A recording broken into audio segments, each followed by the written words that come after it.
allow the children to have the budget every year. It's okay. Off your mind. It's okay. Off your mind. Like me. Chai! Now wow, people wey suppose talk truth to power don off mic. And if we talk, now 500,000 they go sama us, call them hate speech. But fear not, my ego don't come. Ingo torchlight every corner, nooks and cranny of all these bad people where they spoil our country.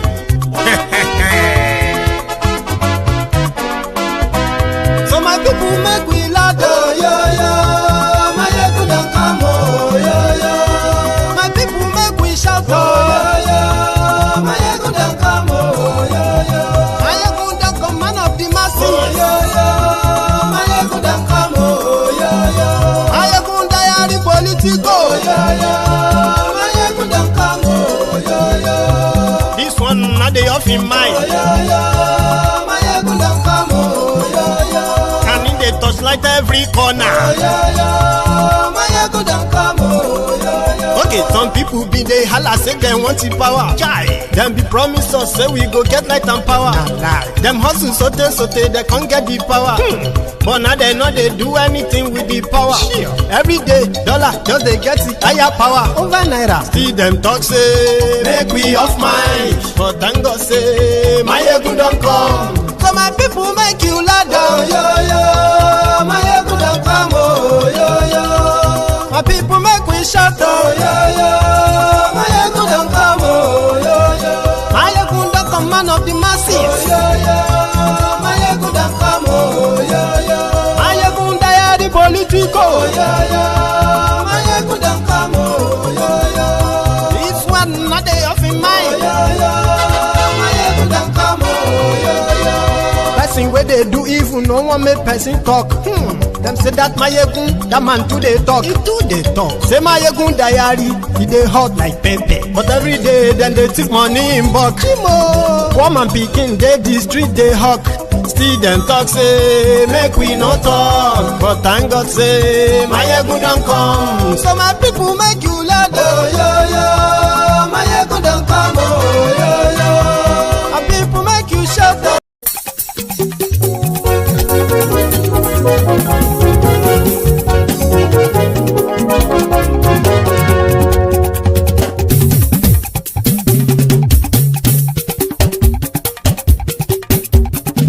Mayegun làwa mọ̀ làmọ̀ tó dòdòdò. Mayegun dayari ayíbi nọ́mbà wá. Mayegun làwa mọ̀ làmọ̀ tó dòdòdò. Mayegun dayari ayíbi nọ́mbà wá. Mayegun ti dé o ọ̀rẹ́ ara ìlú. Mayegun dayari ayíbi nọ́mbà wá. Lórí Facebook lórí YouTube. Mayegun dayari ayíbi nọ́mbà wá. Gbogbo bó ṣe ń lọ ni Mayegun já wa sí. Mayegun dayari ayíbi nọ́mbà wá. Àṣírí ọ̀jẹ̀lú kì í bò níbẹ̀ o. Mayegun dayari ayíbi nọ́mbà wá. Bó bá ṣe eré àní Mayegun máa wí. Mayegun dayari ayíbi nọ́mbà wá. Ó sì tún ṣe eré wàá gbọ́ níbẹ̀ o. Mayegun dayari ayíbi nọ́mbà wá. Mayegun dayari political. Mayegun dayari ayíbi nọ́mbà wá.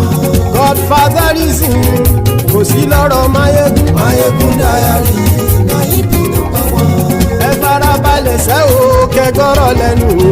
Mayegun dayari ayíbi nọ́mbà wá. Àní Mayegun làwa mọ̀ tó dòdòdò.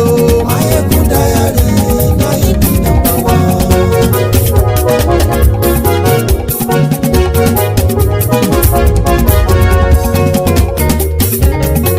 Àní ẹ̀sùn ràkì. Mayegun ti dé. Mayegun ti dé. Ọ̀jẹ̀lú ẹ̀sùn ràkì. Mayegun ti dé. Àní ẹ̀sùn ràkì. Mayegun ti dé. Lórí Facebook. Mayegun ti dé. Àní ẹ̀sùn ràkì. Mayegun ti dé. Lórí YouTube. Mayegun ti dé. Àní ẹ̀sùn ràkì. Mayegun ti dé. Hello there. So good morning to you once again. Good afternoon to you, and good evening to you from wherever you are joining us. This is Mayegun Live. Thank you so much for joining me, brethren. If you have read the caption of this broadcast, please read the description of the broadcast as well. Like it, share it, to invite your friends and not so friendly friends. Tell all of them that Mayegun today or Mayegun is back. And if you have done all of that, thank you. So let's get started. Yesterday, one of the arrowheads of the emergence of Bokohari's murderous, ruinous, corrupt, the most corrupt at least so far until Tinubu beats the mark or the record. The most corrupt, backward, murderous, terrorist regime in the history of Nigeria, Bokohari, one of the arrowheads of its emergence and its sustenance for 8 solid years, Aregbemugbo Baba Kabiru, was on a program or an event where he happened to be one of the invited guests, and he was asked a question about the state of Nigeria if he had to access, assess the situation. And Aregbemugbo Baba Kabiru categorically said, Nigeria is in a worse place right now. In his own words, that's what we're going to start from this evening. Please. Who said, for forms of government, let the fool contend. What is best for the people is simply best. Flowing from your question, there is no doubt, the lead speaker said it, that we have seen a worsening economic, even political, spiritual condition of Nigerians. You don't need to be a nuclear scientist to know that things are progressively getting bad. How? Smaller percentage of Nigerians are now prosperous. It's not as if there is no prosperity, but it's reducing and reducing. And when I was born, and at my development, all the things were development, wealth was not as limited to a few number of Nigerians as it is today. And that, what does that signify? It tells us that we are in a deep problem. You see, as to physical sciences are very exact, but social sciences reflect the condition of the people, and that's why it's not exact. So we will not be here discussing this if things are normal in Nigeria. We know, even those who have extremely better today know that things are not normal. And in addressing it, as far as I'm concerned, I will not be as rigid as Dr. Bugaji. That look, for rhetorics, for political correctness, yes, you can say homegrown. The human beings are the same everywhere. Hunger is hunger. Poverty is poverty. So, a bad system is a bad system. Whatever does not give the appropriate opportunity or right to people will be resisted, no matter what you do to prevent it. He mentioned that he mentioned military rule, he mentioned political system, he failed to mention revolution. That look, if all of that things fail, there could be, people can revolt. So if you are conscious of all of this, and we know the consequences of things getting out of hand, it will interest us to see how best to govern ourselves to ensure that our people, and you said it in passing, that the primary responsibility of every government is the welfare and security of the people. When those two things can no longer be guaranteed, forget it. There can be a stable society. However, please let me conclude. I know I'm taking time. I have looked at, I've studied the issue of Nigeria, how we even came into existence as separate kingdoms, communities, and whatever. If we don't want to relapse into actually what led us into being colonized in the first instance, because some people want to overlook that. That was a weakness that led to our colonialism. It was a weakness. I don't want to go to that issue. If you are strong enough, we would never have been colonized. So we were not strong enough, and that was what led to our own being dominated by others. And part of it is the tyranny of these individual dictators that we call rulers. If you go on believing that a man, a person, no matter how beautiful, no matter how good, who have the capacity to go out 120 million people all alone without checks, we are joking. So, but by that consideration alone, I am opposed to executive system of government. I believe a collective arrangement which parliamentary system guarantees is best for a nation like Nigeria, if indeed we are committed to advancing the interests of the large population and mass of our people. Thank you. Thank you. Who said? Nuisance leleyi. Nuisance leleyi. Nuisance leleyi.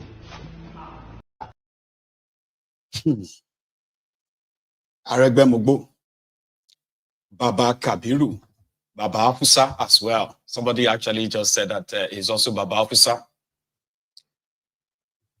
Aregbemugbo Baba Kabiru was a commissioner in Lagos. In fact, at a point, he was calling himself Oromiyan, a religious fanatic himself, or probably one of those who used religion to hoodwink and deceive people for political gain. He was sent to Osun State by Tinubu, the caucus of guys who were pushing the idea of Awolowo this, Awolowo that. In fact, they were pushing what they called true federalism, regional system of government, and all kinds of political ideologies that were so appealing to the Yorubas 20 years ago or 25 years ago. They were pushing this. And majority of the Yorubas who felt like politically cheated to have been forced to be part of this one Nigeria idea, they followed these guys, including Tinubu, who publicly at the time rejected Nigeria. Okay? In fact, their own political ideology was that for any real progress, meaningful progress to take place in Nigeria, Nigeria had to go back to 1963 Republican Constitution. They deceived our people. So when they finally gained power, especially when they gained power in the western part of Nigeria, they then contributed to further the, what do you call it, impoverishment of our people. There are still people who believed in them, because it is too late for them to now kind of see through the fraud that these guys are. In 2000 and I think it was in 2020, sorry, in 2011, right? Then 2015, when Bokohari came, it was one of those who ensured that even though the Yorubas actually rejected Bokohari in 2011, in 2015, to some extent, he ensured that Bokohari was rigged in Osun State. This guy became governor of Osun through the Farasi, or what's that guy's name? The judge that was doling out and dishing out some of this civilian coup of that time, judicial coup, it was called. Before people could actually see through, Tinubu has already used the judiciary to reinstate some of these opportunists. Aregbemugbo Baba Kabiru became governor of Osun State, and within a year or two, Osun State was on the road to a total bankruptcy. They haven't recovered to this day, right? The worst after him, those who actually succeeded him became like worse and worse and worse after. And the Osun people, there are those who still defend him. But here is the point. These guys lied to our people to believe that partnering with the CPC of Bokohari was in the interest of the Yorubas. And the Yorubas became part and parcel of their change. The fraud called change that brought back Bokohari, an anti-Yoruba, enemy of Yoruba people, right, to power. Because they saw that as a chance for them to get closer to controlling Nigeria. And they did everything to make that happen. Bokohari now became the president of Nigeria. Guess what? True federalism no longer mattered to these guys. Regional system of government no longer was a thing. The 1963, returning back to the 1963 Republican Constitution was no longer their thing. In fact, Bokohari was asking the people, what did they mean by regional system? And this is why the guys behind him, they just kept mute because they lied to our people. So at the end of the day, one Nigeria, impoverished our people, not just impoverished our people more, it also terrorized our people. For 8 solid years, the Fulani terrorists were terrorizing our people, and these guys couldn't say a thing. They also supported Bokohari in destroying the entire Nigeria. That after his tenure, he was rewarded with the position of minister. Throughout that time, he was a minister. Nigeria was fine. Everything was fine. Then, somehow, I don't know, something happened between him and his political mentor, Tinubu. Tinubu wants to succeed Bokohari because according to him, Tinubu said there was an agreement that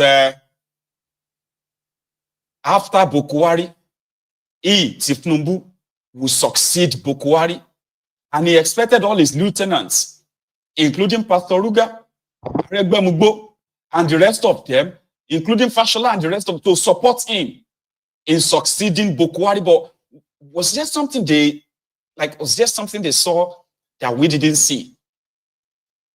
So they backed out. Rather than support Tinubu, they did their best to stop him, which finally sort of pitched him against the camp of Tinubu. Today, Aregbemugbo is no longer, it's like a persona non grata in Osun. They are not in power in Osun, right?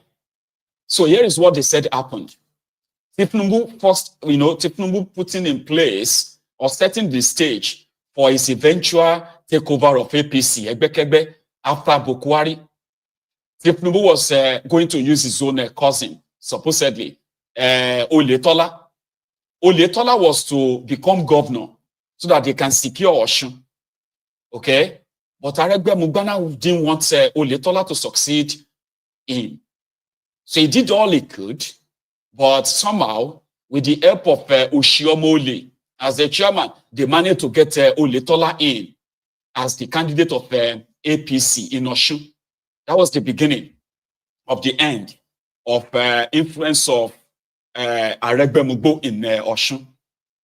Now, because of this betrayal, they call him a betrayer, by the way, because of this betrayal of a thing between them, Aregbemugbo decided to further sabotage Tinubu in becoming the candidate of APC. This is between them. In all of this, all the interest of Yoruba land, all the talk and talk about regional system, all the talk and talk about Awolowo this, Awolowo that, they no longer matter. It was now about the political survivor of this duo.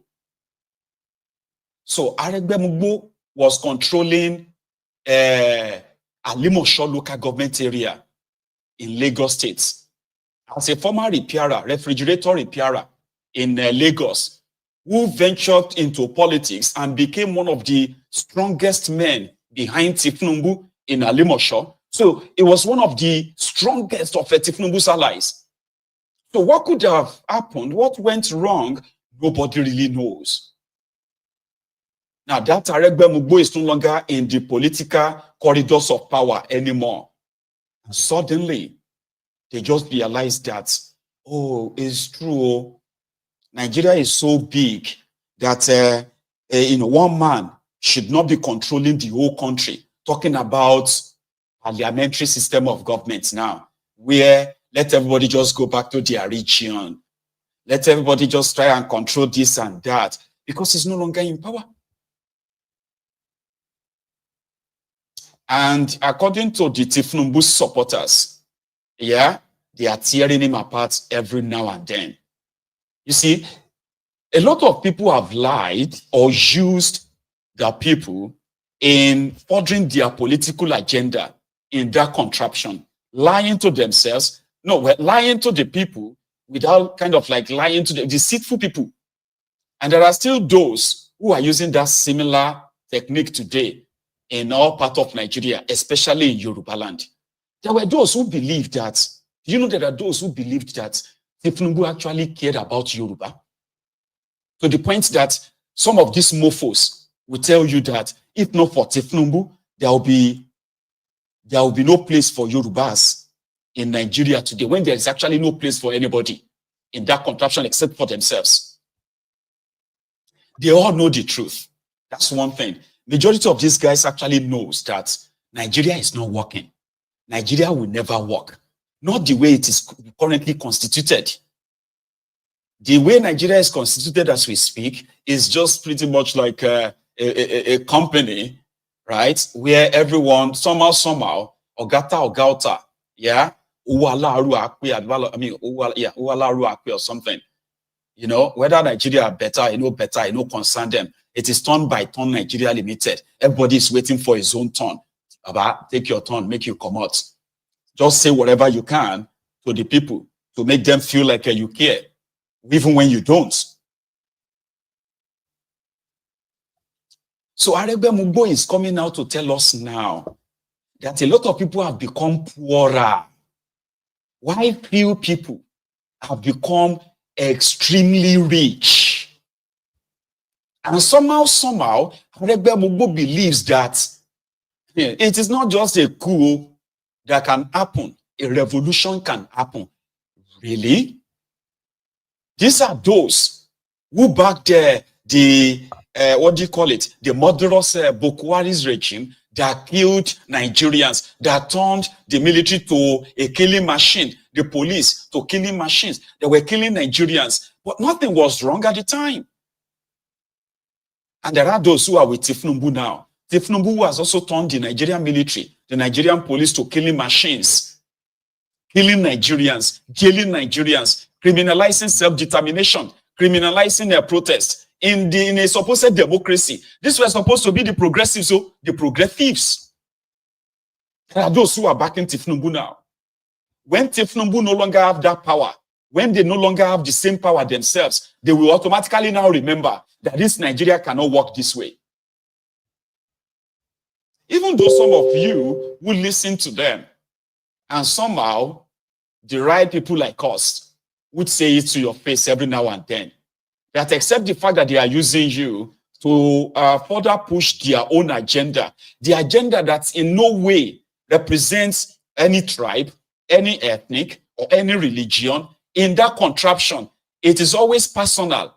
But there are those who are so gullible, so gullible, that they listen to these guys and they help them push their agenda. And this agenda is never in your own interest. Once they are no longer in the position of in any favorable position, right? Once they are no longer sought after, then suddenly they will become so like, oh, our eyes don't clear. Nigeria cannot work this way. We all need to go back to regionalism. We all need to In fact, they will begin to talk about a possible revolution. How the people will revolt. How the people can revolt. But when they have right now, those around Tifnumbu, they will tell you that everything is perfect. But Tifnumbu is doing everything to make Nigeria better. Because it is their turn to chop. Once they are no longer in the proximity of power, they will now remember that this contraption can't work. They will now remember that, oh, we should probably have a new constitution. Oh, we should actually have a true federalism. Oh, everybody should actually control their resources. But the moment they are there chopping or eating, Nigeria is perfect. But you, the zombies that listens to them, including those of you zombies that are listening to the likes of Kalu right now and those around him. In another few years, these people are going to come like Aregbemugbo. They will come to you and say, this Nigeria cannot work. And some of you dummies, you will also agree. This is true. And this country can never work. One expired, retired comedian, Benga Deyinka, the other day, came out and said, if Tifnumbu cannot fix Nigeria, nobody can fix Nigeria. Really? That same Tifnumbu has now been confirmed by the FBI, CIA, that is actually their asset. Not that it is new, not that majority of you don't even know that before.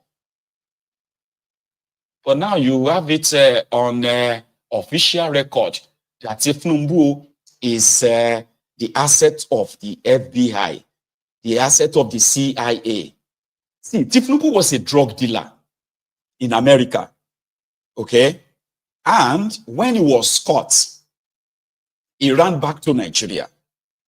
When he ran back to Nigeria, other friends of his, they were picked up, arrested, and Tifnumbu, that's the reason why Tifnumbu was not arrested, though. Tifnumbu got the hints that they are clamping down on the drug dealers in America, and he ran back to Nigeria. Tifnumbu was not the only person who was a drug dealer in America at the time. His mother, Bibatu Mogaji, was a drug dealer too. His wife, Remi Tifnumbu, was a drug dealer too. Now, when I say drug dealer, I'm talking about people who are like a drug mules in America. This information are not like, like some of these Ronukus will say, hey, you better watch your mouth. Do you have evidence? Do you think America will know somebody is a drug dealer and they will let him go? You are just being clever by half. Let me give you back the backstory. There was this guy who was a massive heroin trafficker. And they also have those who are working with them, smuggling heroin, trafficking heroin to America in the 80s. But because the heroin dealers, drug dealers, they also need bankers to help them clean their money. So that was where Tifnumbu came in. So Tifnumbu helped them, right, to open different bank accounts in his name, in his wife's name, in the name of some other people he knew then. So that, once the drug money comes in, it gets paid into these bank accounts and then gets transferred as often until the clampdown started. When the clampdown started, right, Tifnumbu got the hint of it. He ran to Nigeria. When he ran to Nigeria, some of those who were not so lucky to run to Nigeria with him, they were arrested, including the ringleader. In the process, among other things, they found with these drug dealers, so money were traced into Tifnumbu's account. And he's already away in Nigeria. When he got to Nigeria, right, because he's been partly, right, funding the Nadeco of that time. This guy had no real job, per se. In fact, the only job they claim he had in America, it was being paid $1,200. But this is a guy who had over $1.6 million in bank. So American DEA, CIA, including the FBI too. In fact, the FBI in particular decided to cut a deal with this guy. If he could give them some of those, he's been helping to launder their money. And in fact, there's a particular $1.6 million in your bank that, listen, if you can give us the names of your colleagues and the rest, give them up, right? We can make a deal with you. Rather than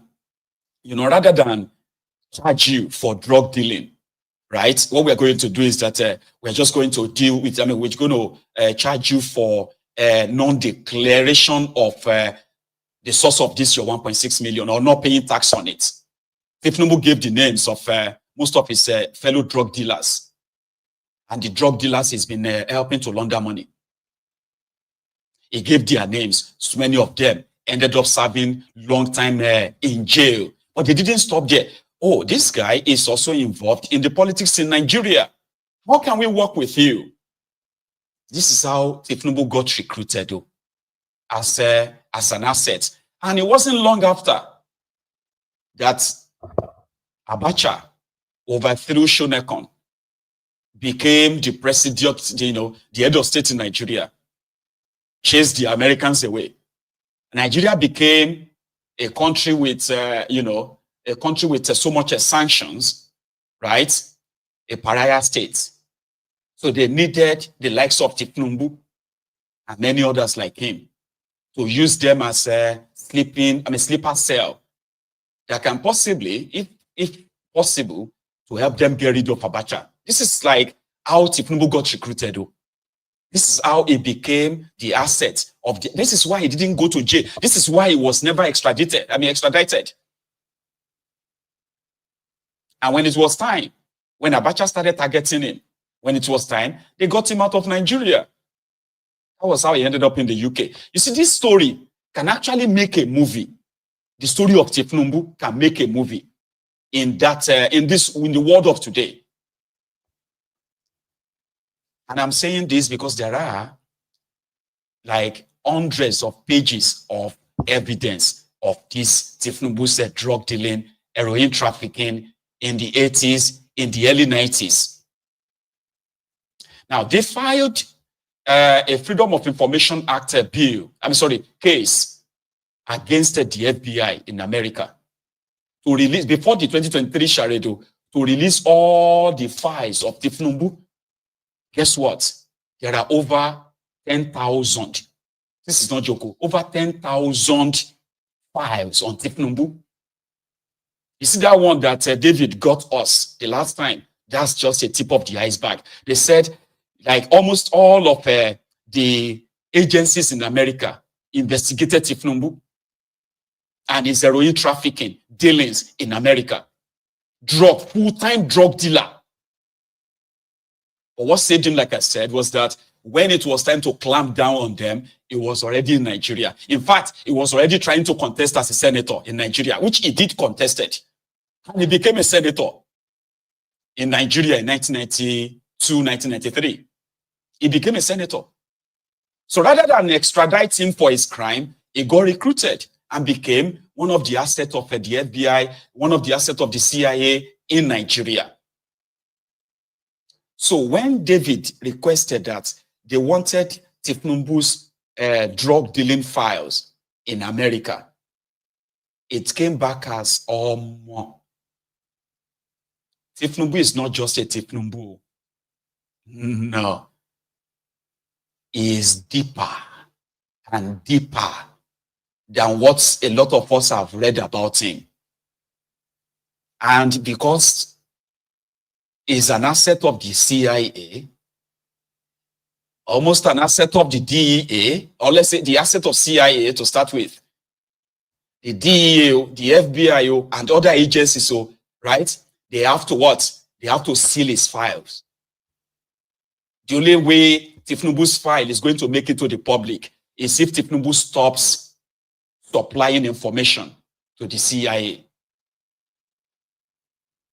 There was a bomb blast in Nigeria near the airport, which actually really, in fact, in the airport in Nigeria, which actually killed 2 airport officials.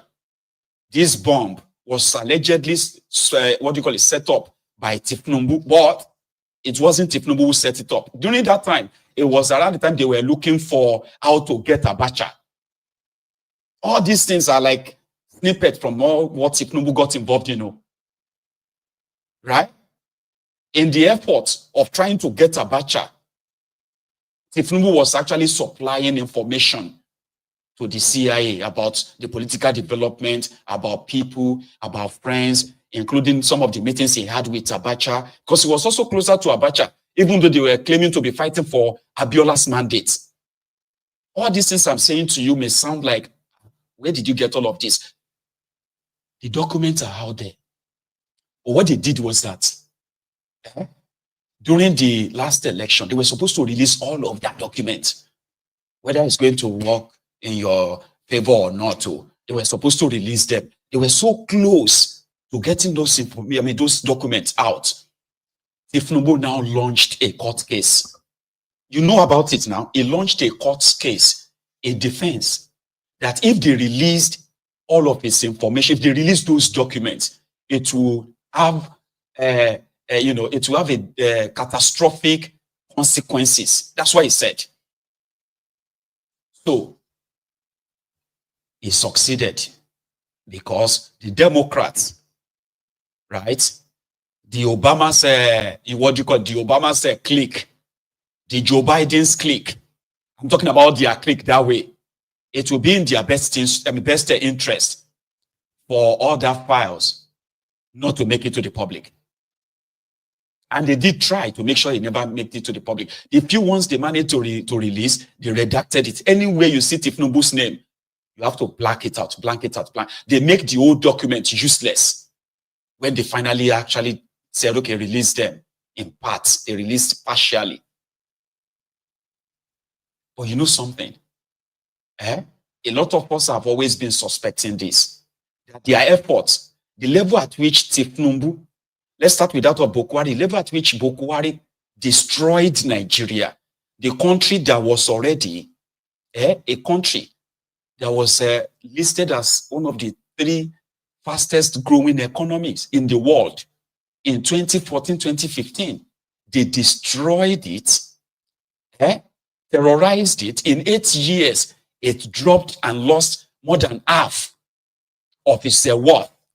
People lost their jobs, people lost their businesses, people lost their lives in 8 years. But you see the damages that Tinubu has done in the last 18 months alone will tell you that the intention of America is to ensure that Nigeria never, ever, ever make anything called progress, ever. This is not ordinary. So David and his partners, they went back to court. This time around, to overturn the court, the judgment of a Chicago judge, a Democrat, who ruled that Tinubu's name must be redacted. And everyone associated with Tinubu must be redacted from the FBI document that could have given you the full details of Tinubu's drug dealing in America. So as to make it more useless, when you are reading it, it's pure useless. You can't, you don't see the name. I'm talking about detailed how Tinubu's activity. You see, the one that I mentioned, his wife, there is evidence of that. It's still online. Before they finally, when they realized that it could become president, and the only way to make him president, right, of Nigeria, which is good for America, to further destroy Nigeria at the time, was to make sure that all that releasing of that file, it was stopped. So they went back to court. Guess what the FBI had to say in court this time around? They said, yes, Tinubu may be the president of Nigeria, a public official. But the thing here is this. The Nigerians may want to know about the activities of their government, but they don't have any right to know all the activity of their president. CIA actually went to court and they gave a deposition to say Tinubu and his activities in America cannot be made public because they have an arrangement with him that they will protect his name, they will protect all his secrets. They actually said that in court, that it is the American CIA policy to protect the secret of their assets. Protect the secrets of our assets. President of Nigeria is CIA assets. You get that? That's what they have to put out there in a court document. Let me see if I can read this part. Right? The plaintiff suggests that Tinubu has forfeited his privacy interest because he is now the president of Nigeria. But public figures do not forfeit privacy interest because of their public status. This is the court document. They said, holding that public officials do not surrender rights to personal privacy, particularly where the interest is for details of third-party investigation. Okay? Relatedly, plaintiff asserts that there is a heightened public interest in the Tinubu investigative records because Tinubu is the president of Nigeria, right? So reading further. So the FOIA appeal that they filed, and because United States residents of Nigerian ancestry and the Nigerian press are interested in Tinubu's communications with the FBI, right? So they said, but it fails to appreciate that the only relevant public interest that weighs into the calculus for purposes of exemption is the citizens' right to be informed. Nigerians deserve to know, right?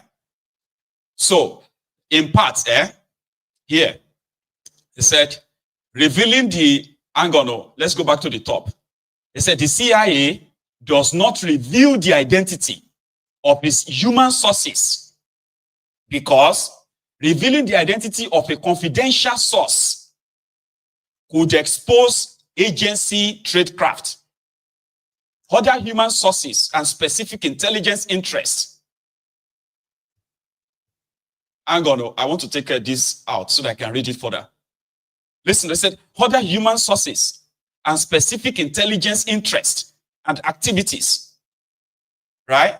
So Williams further explained, human sources, they are talking about Tinubu. Human sources can be expected to furnish information to the CIA only when they are confident the CIA can and will do everything in its power to prevent the public disclosure of their cooperation.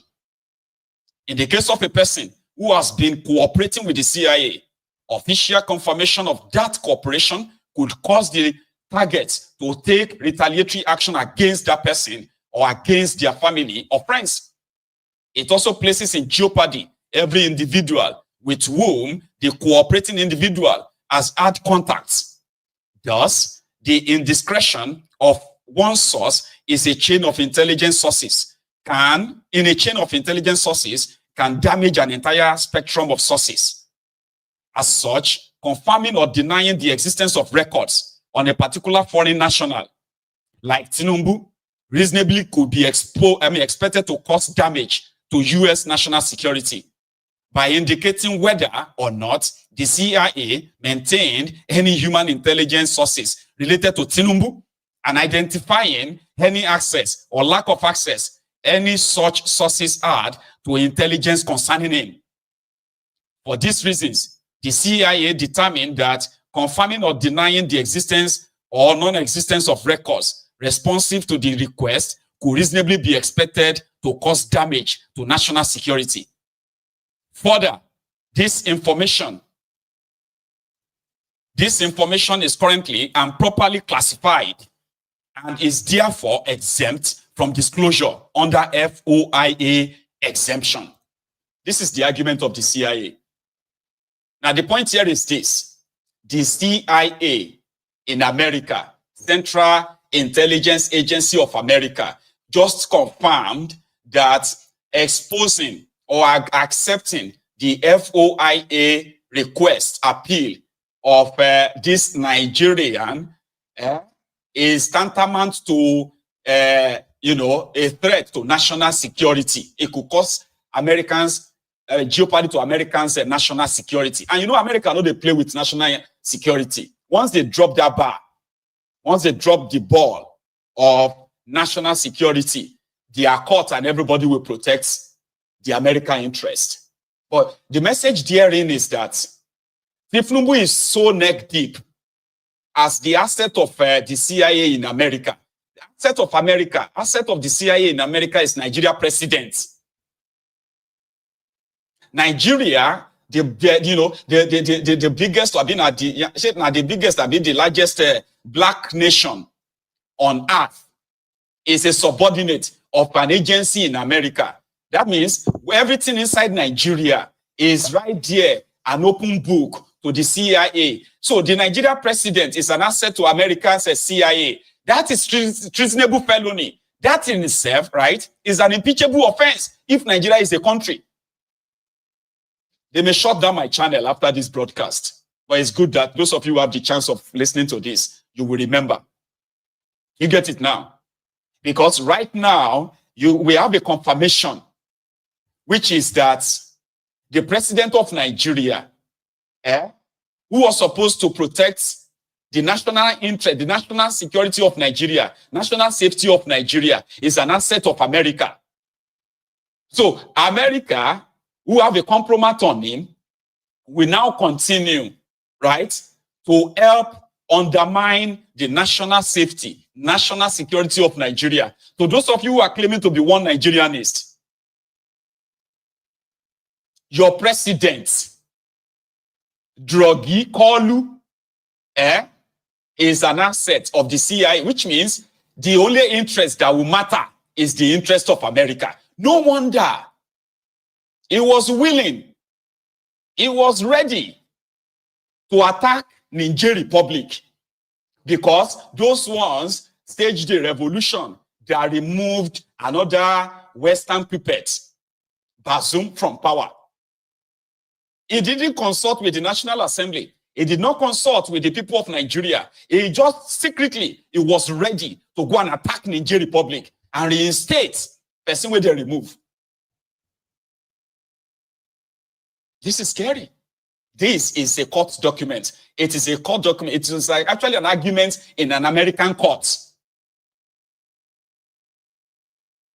So somehow,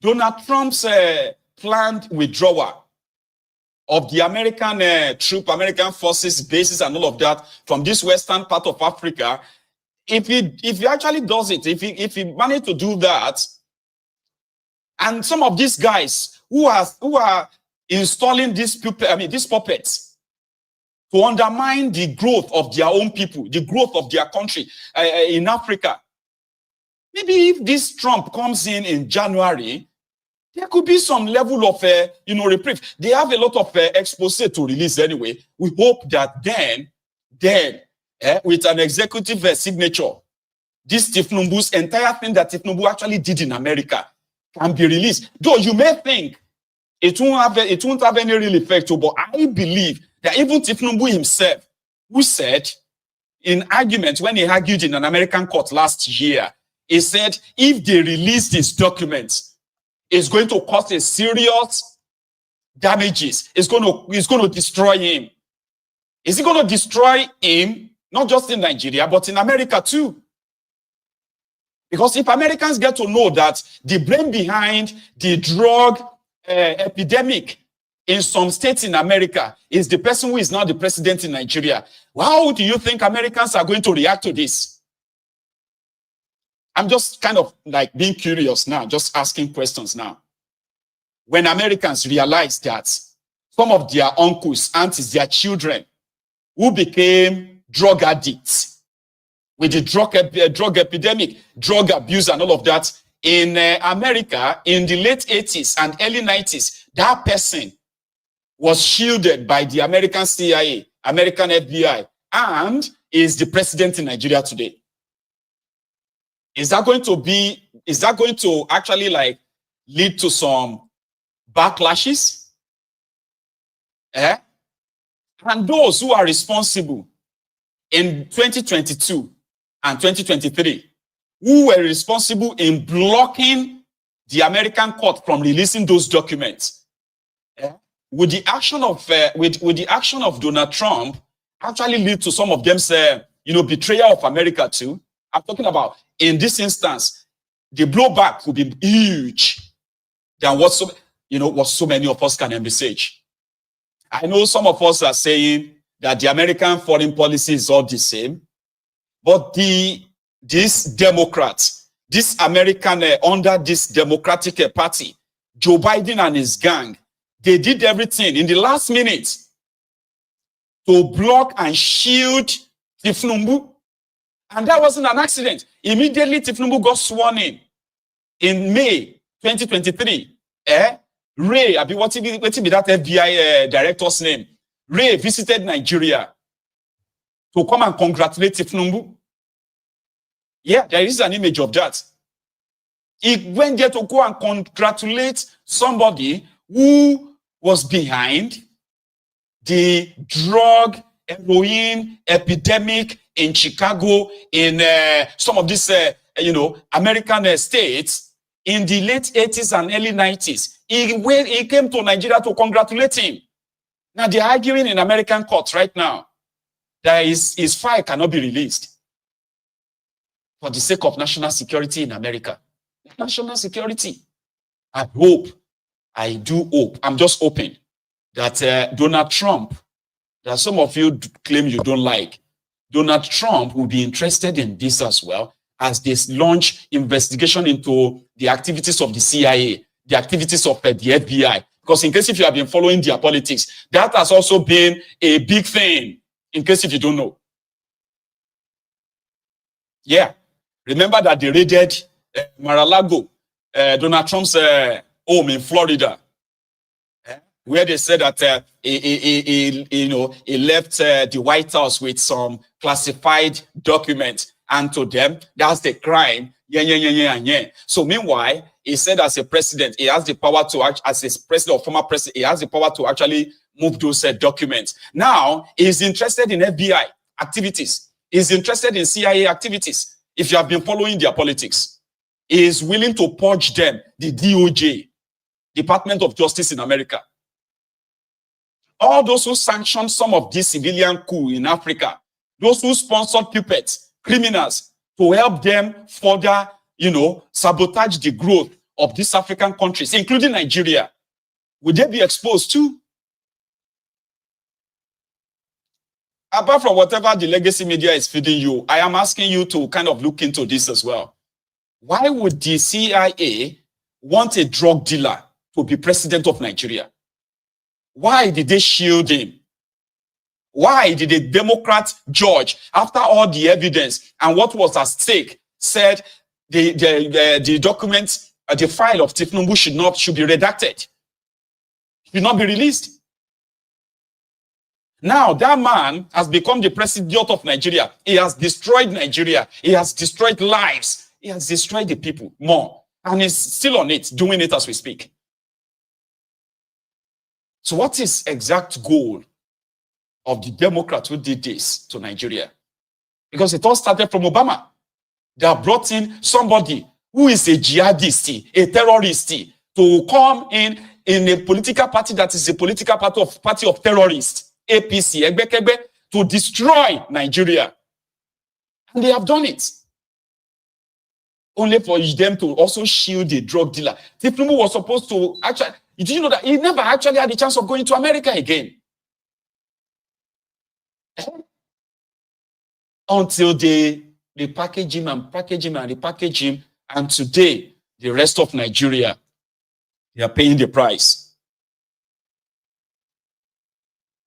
So I'm asking questions now. I'm asking questions based on what is publicly available. This is not a conjecture. This is not something that is being cooked up. Or no. These are available documents, publicly available information.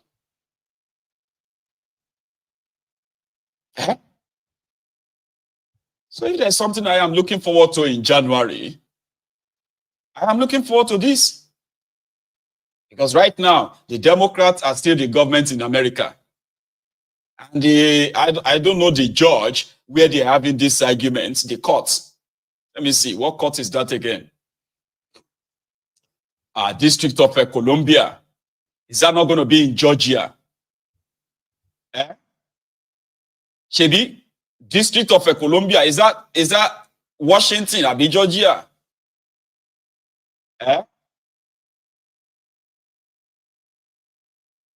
Right. They are arguing in front of a court. Is Washington, Abi? Good, Washington, D.C. I don't know if the judge is a Democrat. Possibly is a Democrat. Right? And since they have mentioned the national security, because true, right? True. The CIA, they always have to protect their sources. If you become an asset of CIA or FBI, whatever you tell them. There was a time that WikiLeaks released some intercepted wires. What Tinubu was telling the US ambassador to Nigeria. It was actually ratting out politicians. There was this intercepted. It's online. All these things are online. The same thing with El Rufaya. El Rufaya too was ratting out some politicians in Nigeria, some pastors. He was saying all manner of things to the ambassador. And the ambassador was like, relaying everything they told him back to Washington. And I'm talking about as far back as 1994, even when Tinubu became the governor of Edo State as well. He was always there telling them things, And WikiLeaks got wind of some of them, intercepted some of them, and they published them in the tens of thousands of documents that WikiLeaks also exposed at the time. Go on and check it online. Tinubu was opening a bank account to collect a proceeds of heroin. His wife, Rat, was also opening bank accounts to collect proceeds of heroin. And this is just the little we know. This is the little we know. They said if they release Tinubu's documents, hey, fear go catch you. True. And that is why, for this one, I don't think anyone should possibly just, try to find the excuse anymore. Okay? Tinubu is their asset, and it will do their bidding. And their bidding is to keep you underdeveloped, keep you poor. World Bank, IMF, and the rest of them, they will continue to have field days. They will continue to have a field day in Nigeria. You are not escaping this. You are not. And it's very sad. Oh my God, it's really sad. Abacha. To ensure that some of these incidents are avoided. But at the same time, the transition program is for the nation, but the major players in the transition program are the politicians themselves. So the politicians themselves will have to come and bury their differences. We'll have to play politics the way it is, not politics of animosity, not politics of religious or ethnic, sentiments or anything, no matter how devastating to the unity and stability of the nation. Once it favors that individual politician, he is ready to exploit it at the expense and at the cost of the unity or stability of the nation. So what we have done is clear, it's simple, it's straightforward, and it's step by step.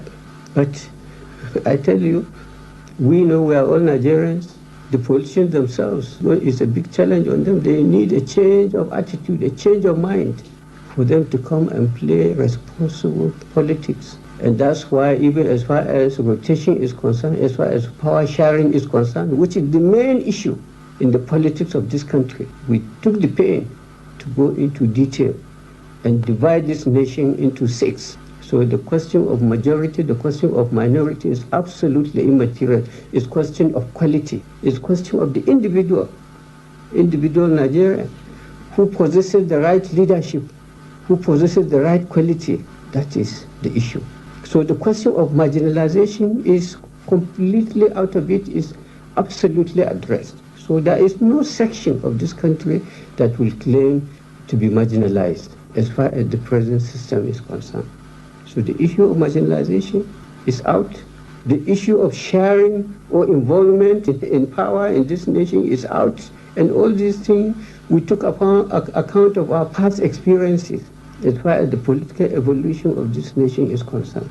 And we believe and we pray what we have done is something which is enduring, which will reinforce the peace, the stability, the unity, and the understanding of this nation, and which will form the basis of a stronger, a sounder, democratic system to ensure that some of the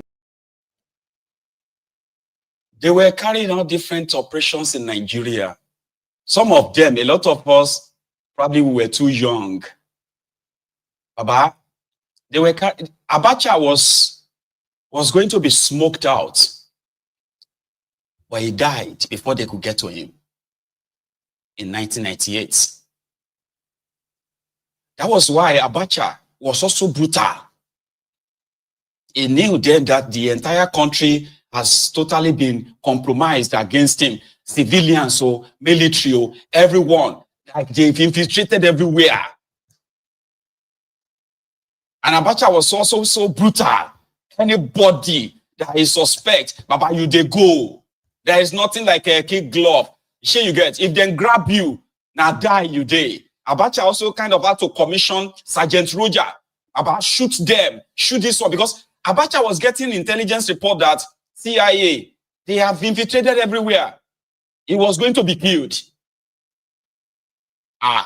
Because Abacha actually told America to leave Nigeria. And now, he told them to leave just same way all this junta in Niger Republic, in Mali, in Burkina Faso. They told American forces to take their bases and leave their region. That was what Abacha did too.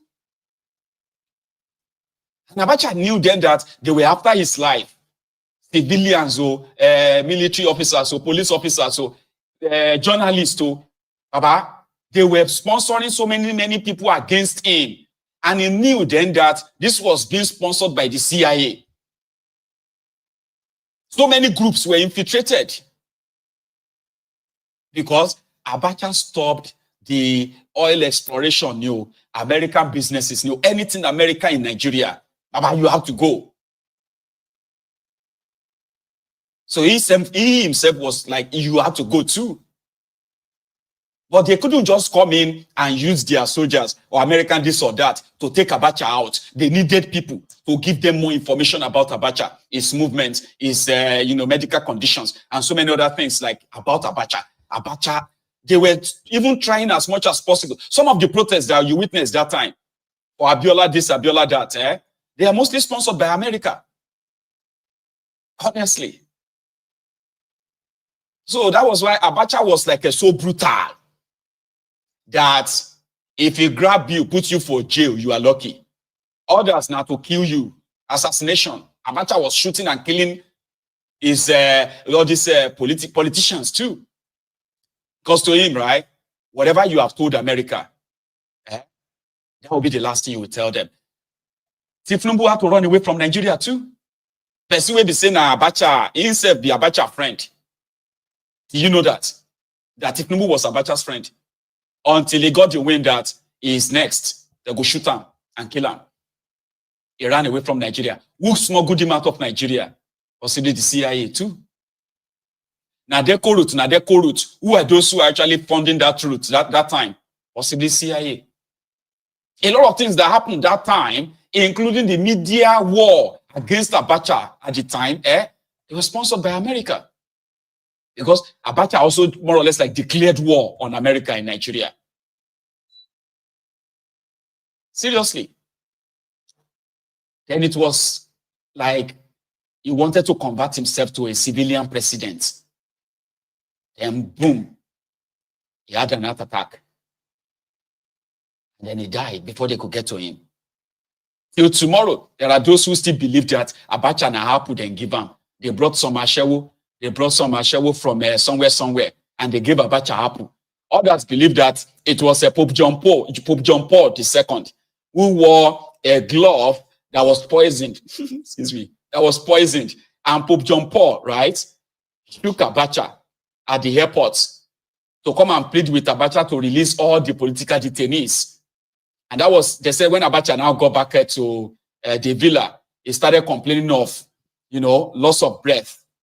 So they said, it must be the Pope that shook him.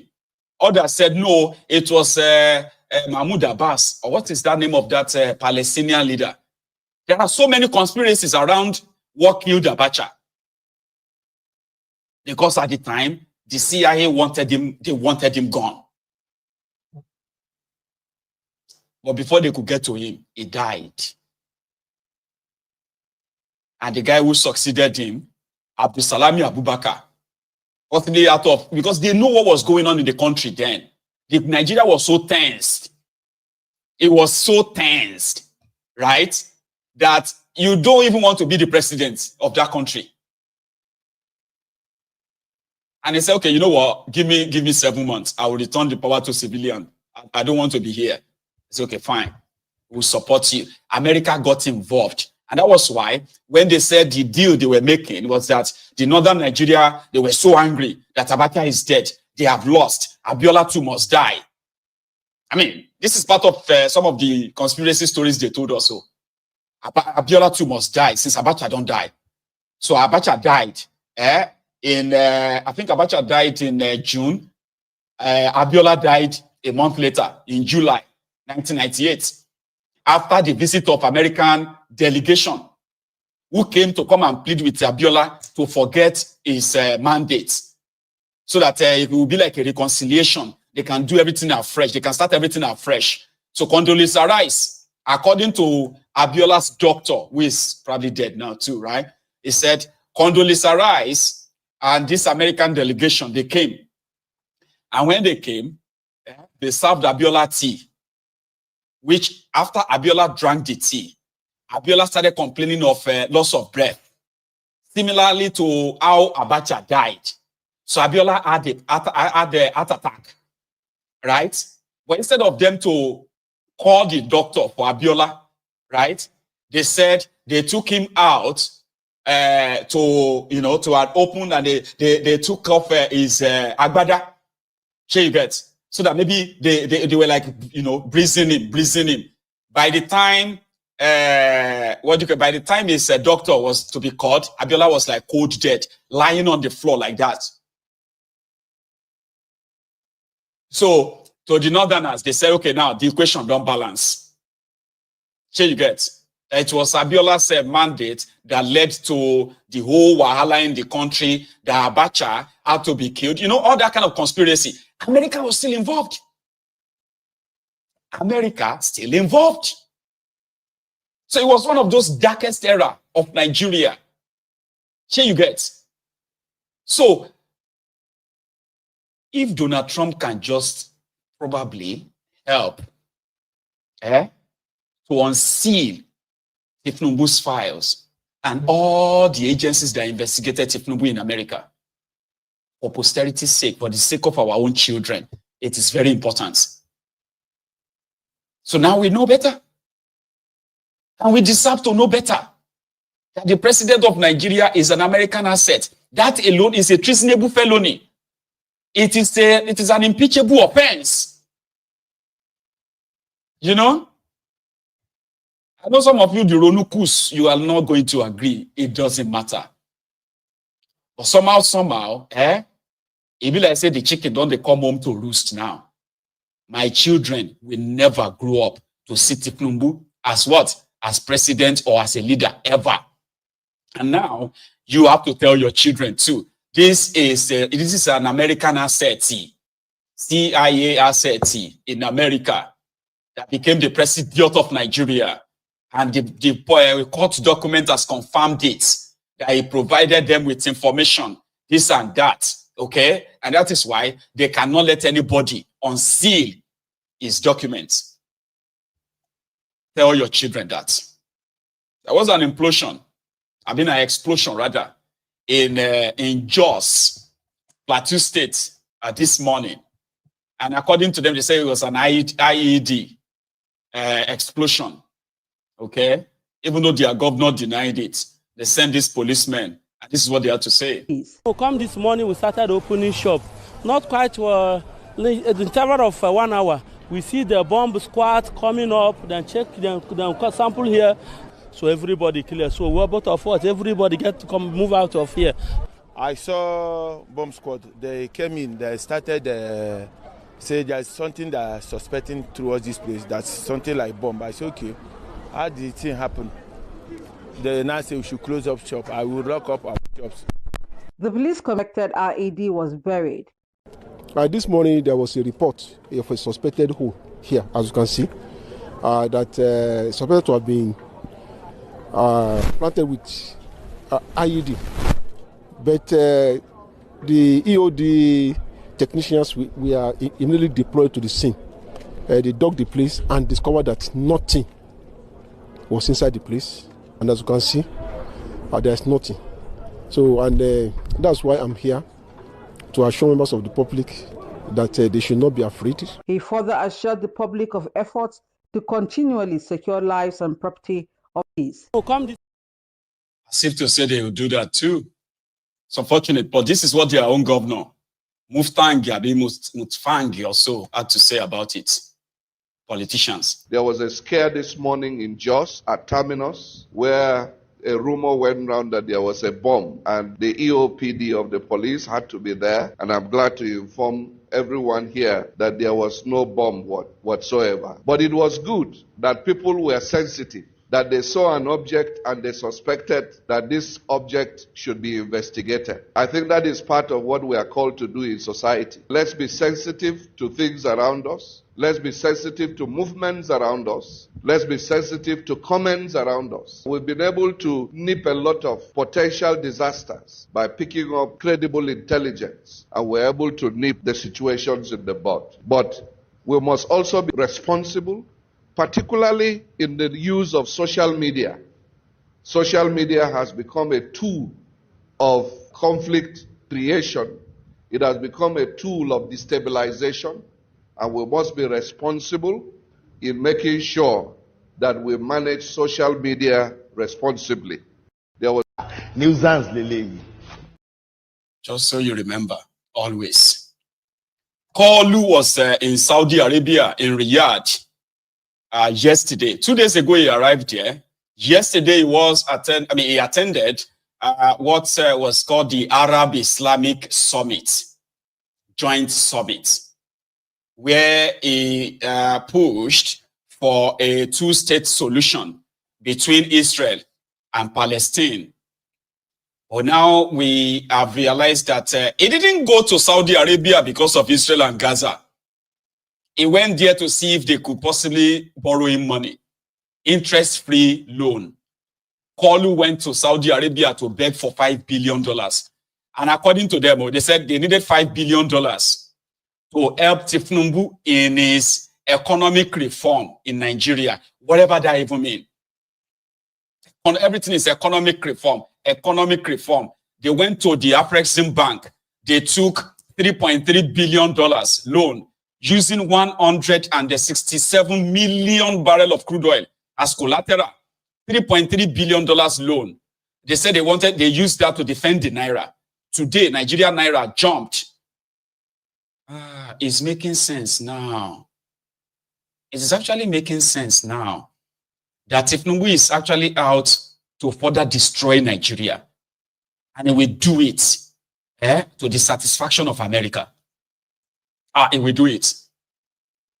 It took Bokohari 8 years, right, to move Nigeria's exchange rate, Nigerian Naira, from 148 Naira to $1 to 710 Naira to $1.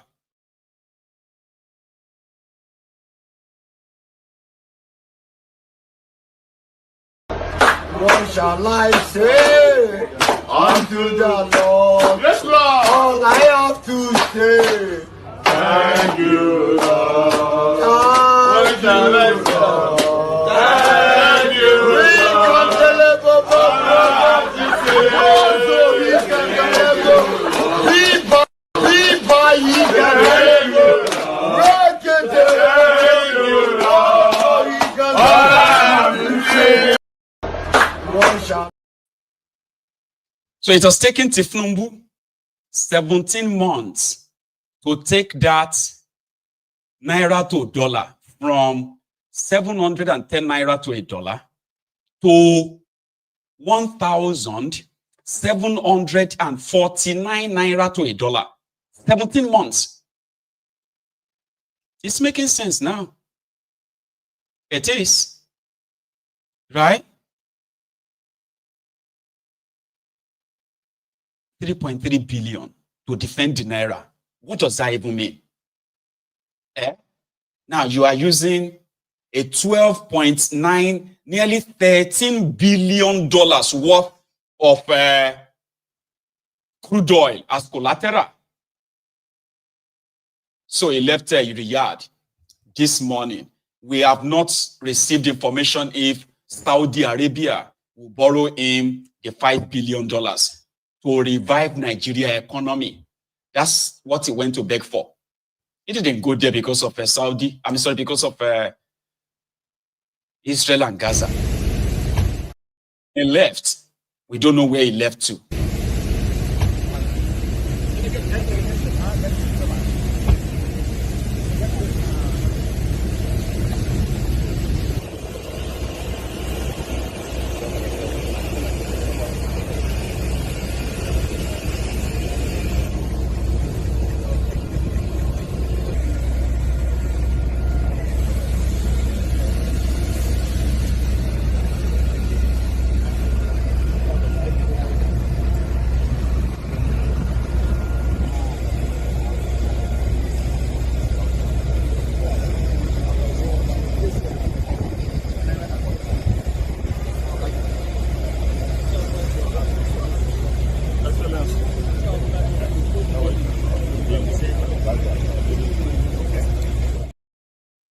I don't think he's arrived in Nigeria yet. Or have you seen him in Nigeria? Some people believe that he left Nigeria for Paris. That is probably in Paris or is here in London. We don't know yet. His plane is yet to land anywhere. Abuja, Paris, or London. Meanwhile, back in Nigeria, they are debating how much is it they will be selling their petroleum products to you, despite the fact that you now have a Dangote refinery that's supposed to be producing a locally refined PMS product, right? But price is also an issue. Availability was a problem, maybe not anymore. Now affordability is now the problem. Here is that Ipman, supposed independent marketers, petrol marketers of Nigeria, president, who just told us that they have agreed with Dangote that it will be selling them a liter of petroleum for, I think 945 naira. Listen to him. It is the battle. In fact, listen to this first. My members are very happy to understand that now we are not buying product through the third party, but rather we buy product directly through Dangote. So it's a very good, welcome development for independent petroleum marketers and the Nigerian masses in general. All right. Now, your association promises lower fuel prices through this direct lifting arrangement. Can you provide specific figures on expected price reductions across different regions and the factors that might affect these projections?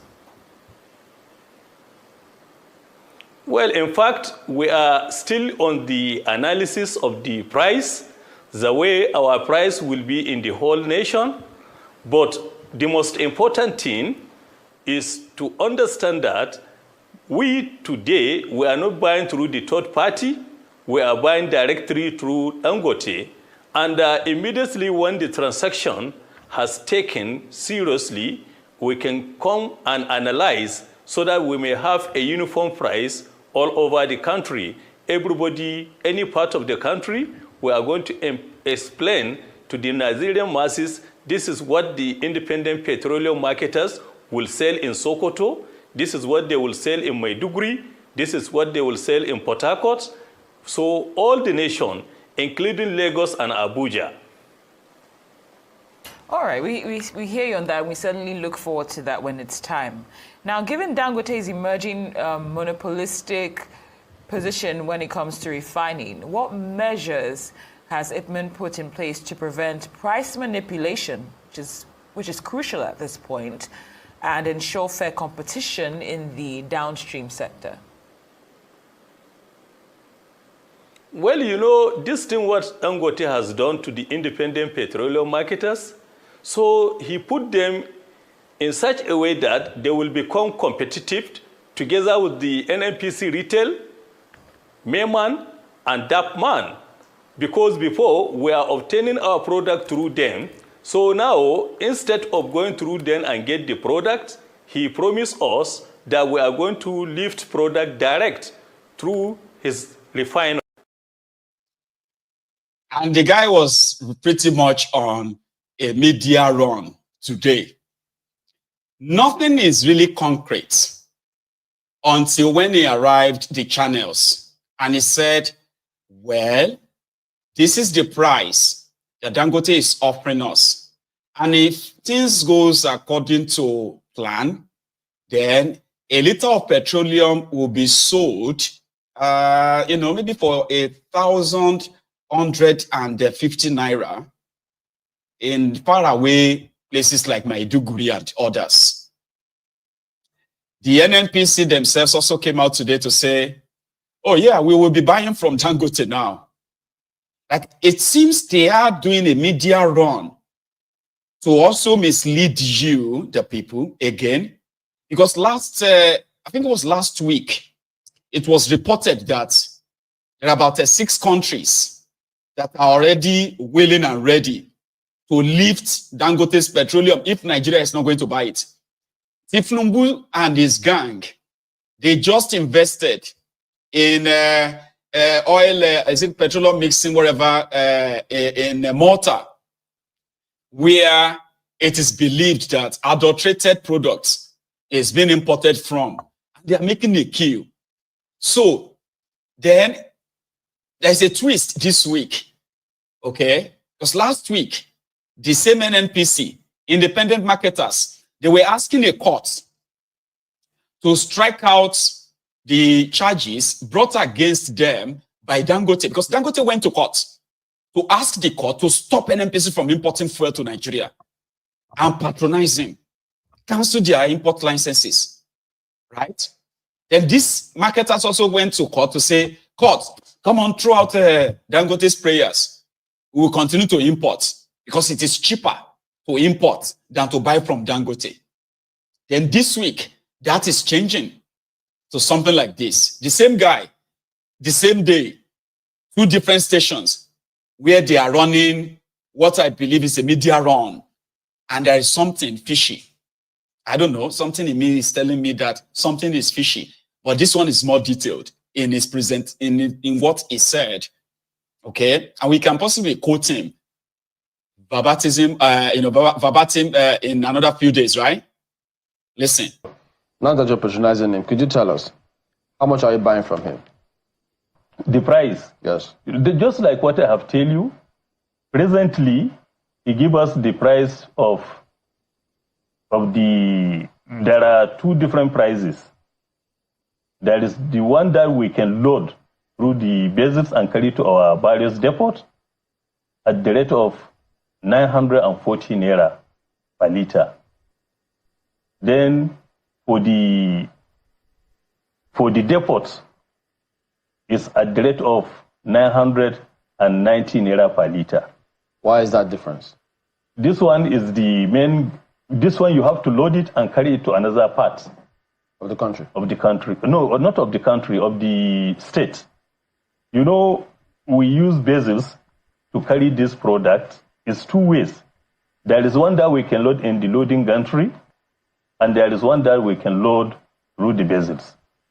So through the vessels like Port Harcourt, Warri, Calabar, we have to use vessels because there is no Dangote loading gantry there. We have to carry it to our private depots and discharge and distribute it to our. So naturally, when you load from gantry, it should be cheaper. Yes. Okay. So how much? Not will be cheaper. It depends because this one is 960 or 940. Then the other one is 990. Okay. So the difference is there. So how much should we expect to buy, or how much should people expect to buy petrol from Ipman stations in Lagos and Abuja, for instance? Well, all the assurance that I will be giving you with this new development, our product, independent petroleum marketers, will be cheaper. Yeah, how much? NNPC is no, what, I cannot specifically say it because it depends on the place that you are going to carry the product. It depends on the distance. But all what I know, both NNPC, DAPMAN, and NNPC, DAPMAN, and which one again? Ipman? Mayman. Or Moman? Moman. Major marketers. Mayman, major marketers now. Mm-hmm. So all of them, by God's grace, what we are trying to see, our product is cheaper. Wherever they are selling product, our own is cheaper than their product. Assuming their product is 1,060, your product should be cheaper than 1,060. Yes, we may decide to sell 1,055. 1,055? I thought it's a difference. Because we are in the regulation period, so you may not expect the price to be so much difference. But at least any reduction, even if it's one... Why wouldn't it be so much difference? No, the reason why it will not be so much different because already there is no subsidy in any of the commodity. So you have to sell the way you obtain.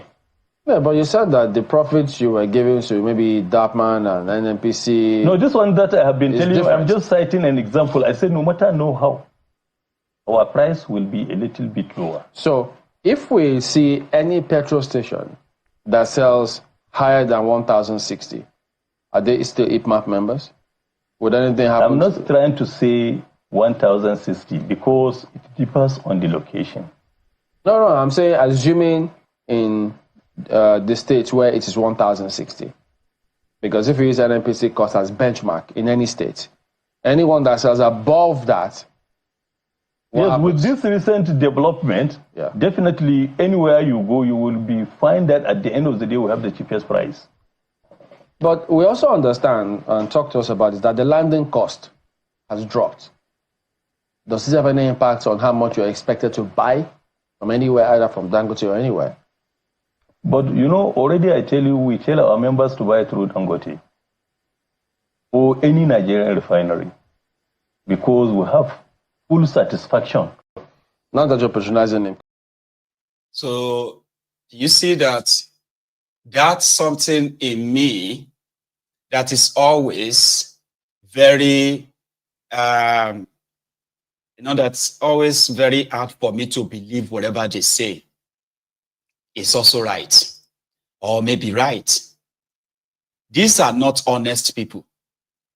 Something is cooking, okay?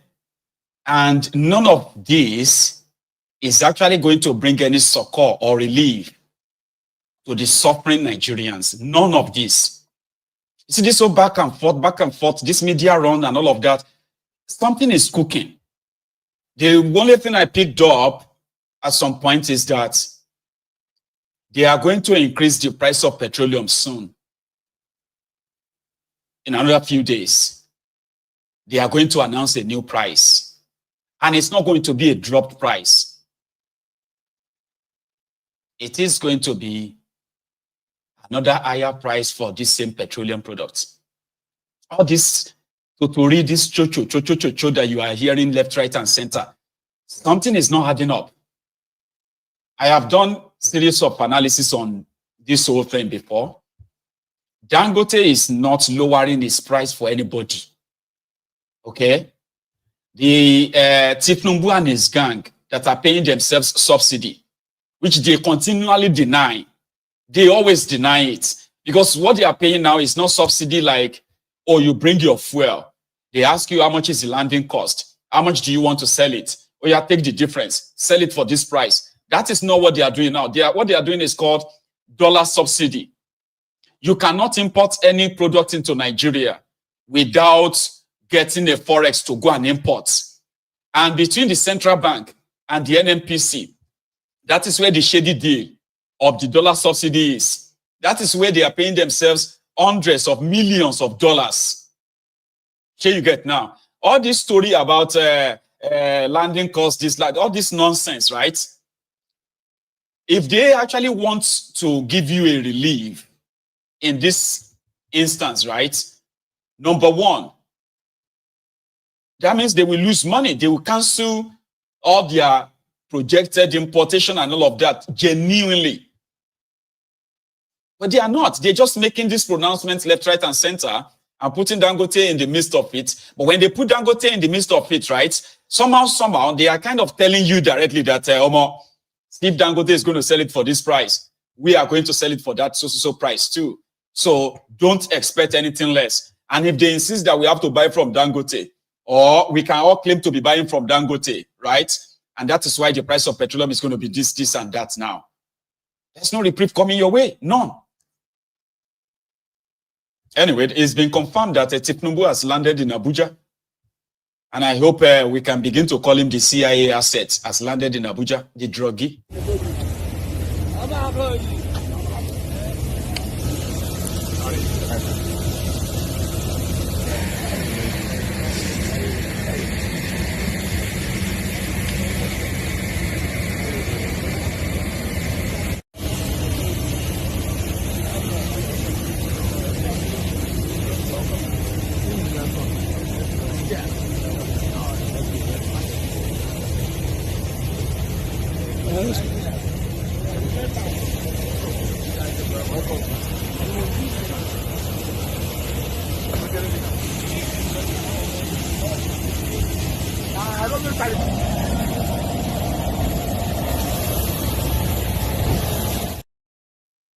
So, your Shege is back.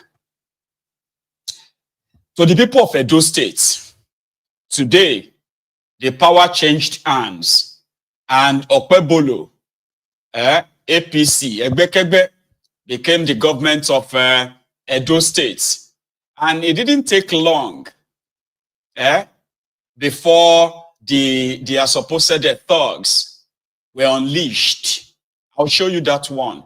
But this is how the event went earlier today.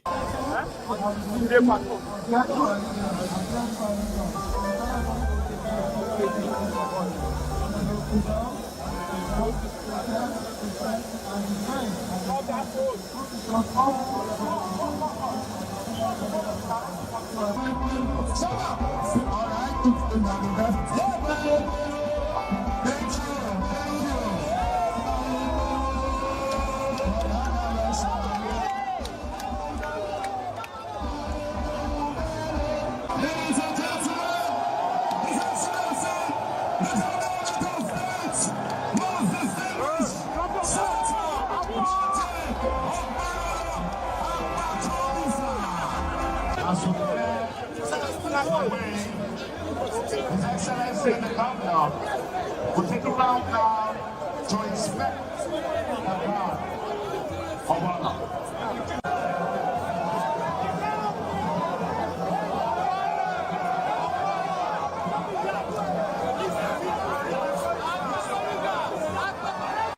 Today, you are officially giving me the mandate to preside over our dear state as governor for the next 4 years. We will not betray this confidence you have imposed in me and the deputy governor. The welfare of our citizens is a top priority for us. To achieve this, we shall implement programs carefully outlined in my 5-point agenda, designed to grow a robust economic growth and improve the lives of our people. The deplorable condition of our roads has made it difficult for people to move from one part of the state to another.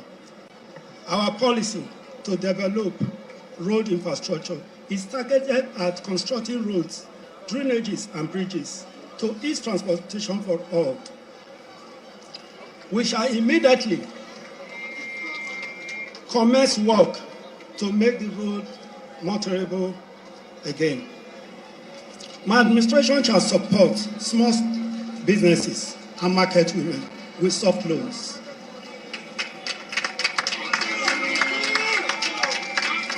Our teeming youth population will not be left out. We shall support them to acquire relevant skills.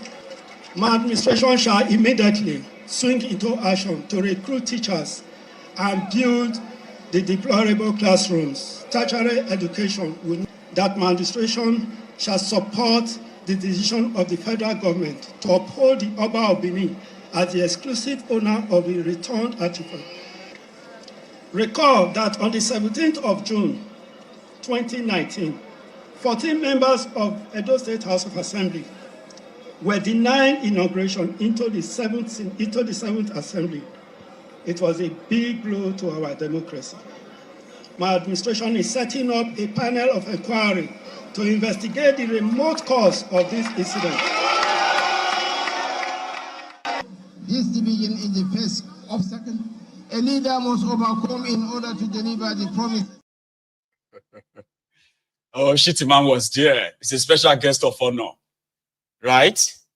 I think it was last night, before this morning, right? It says something similar. This time he wasn't reading it. For me, I'm coming as a servant to serve the Edo people. That is what is required of me. And that is what exactly I'm going to do. So very soon, you will see a lot of development coming up in Edo. We are going to employ teachers. We are going to renovate our schools. We are going to... A lot will be happening over time.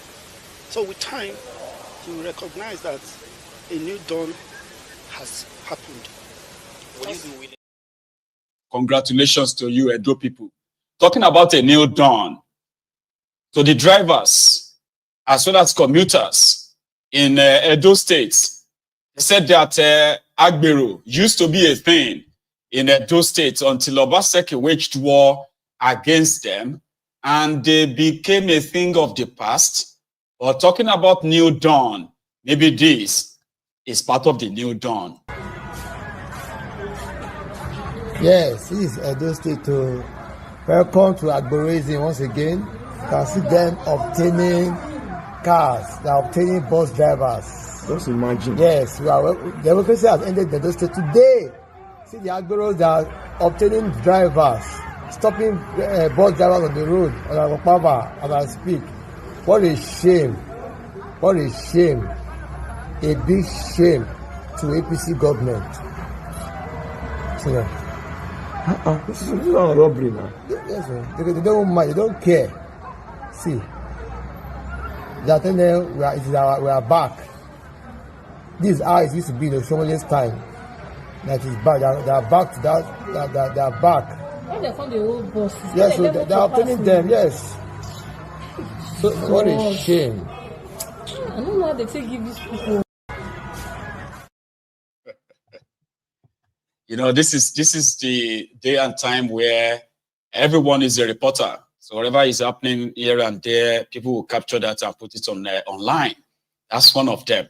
So Edo people, you know, congratulations, though. Okay, and hopefully, you are going to see a positive difference, so to say. I mean, I don't even know, maybe not prayer or I don't know. So if you have been with us this long, remember, you can still like this broadcast, okay? Like it and share it. Subscribe onto my channel. If you, we don't even know, maybe after this broadcast, YouTube is going to say, how dare you say something about CIA? For the American national security, we are shutting down your channel. But before then, at least still subscribe to my channel, my YouTube channel. Subscribe to it, set your notification on, and you won't miss anything. It's always very interesting here. Yeah, it's always very interesting. Okay.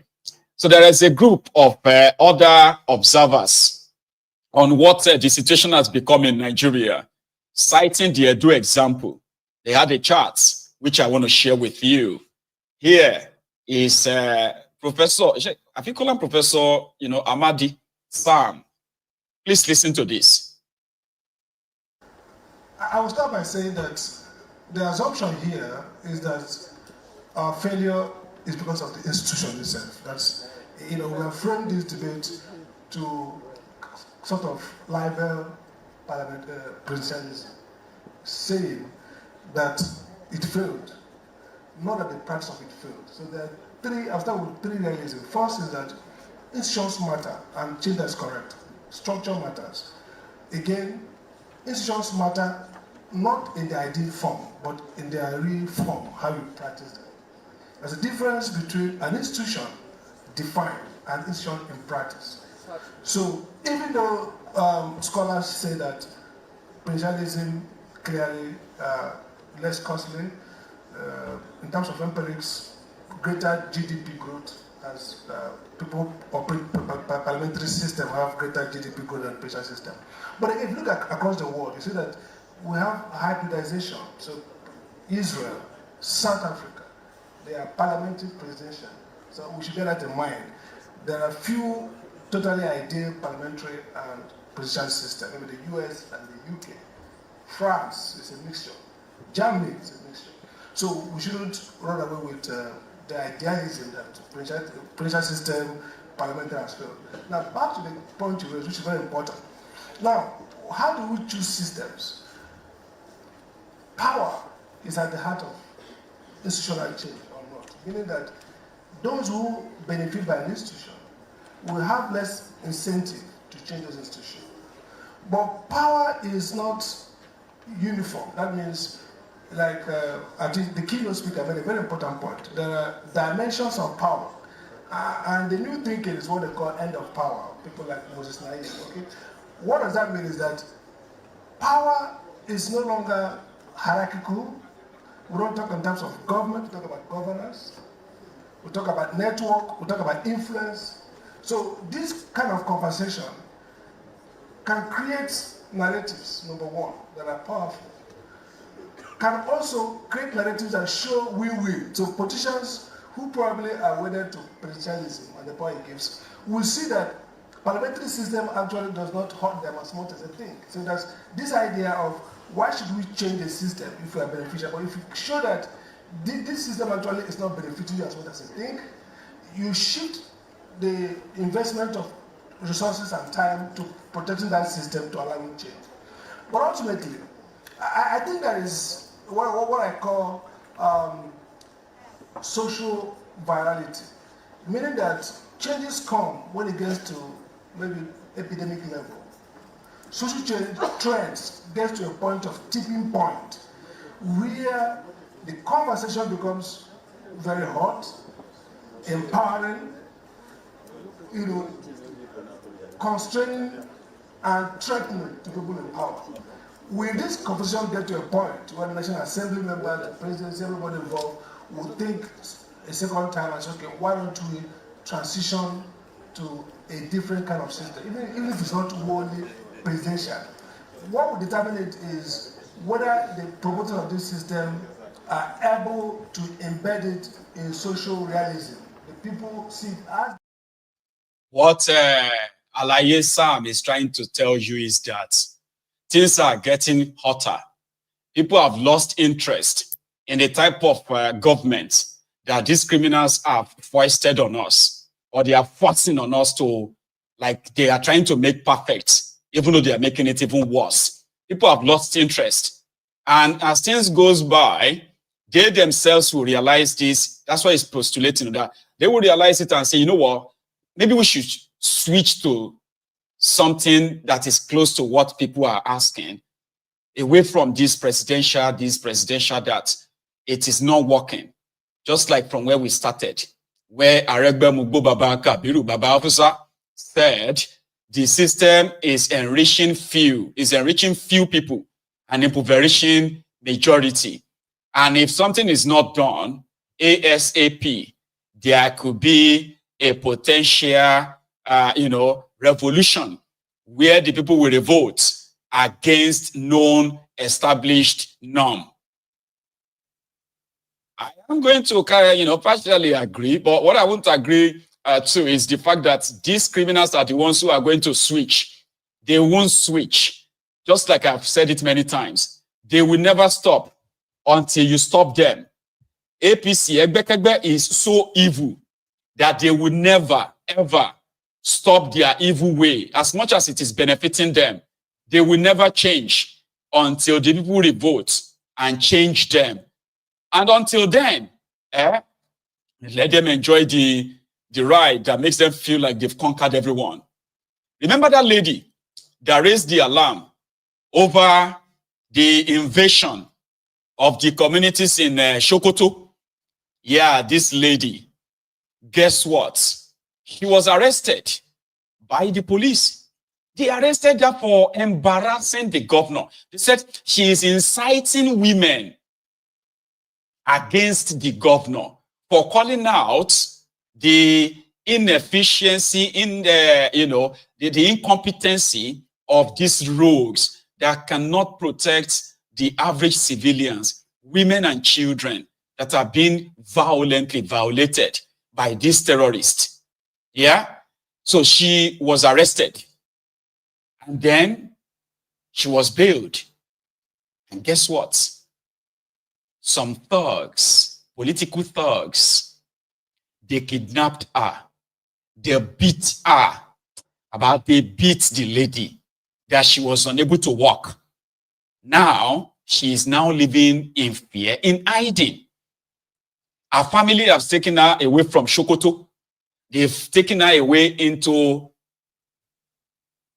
hiding. They are hiding her now because she spoke a mind against the Lakurawa terrorists.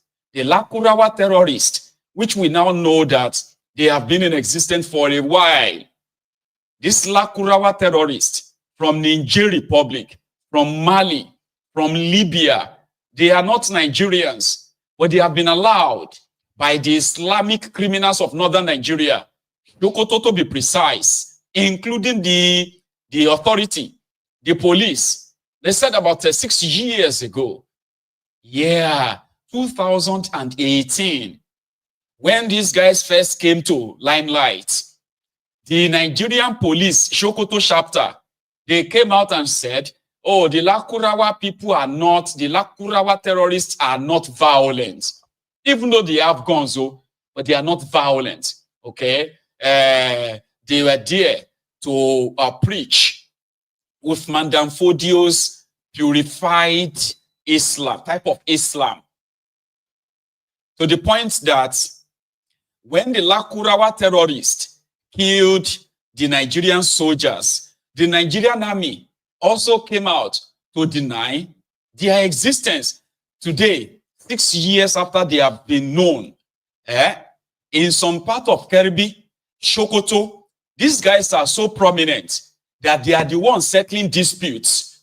Instead of taking your dispute to your emir or to your village head, people are taking their disputes to the Lakurawa heads to settle for them.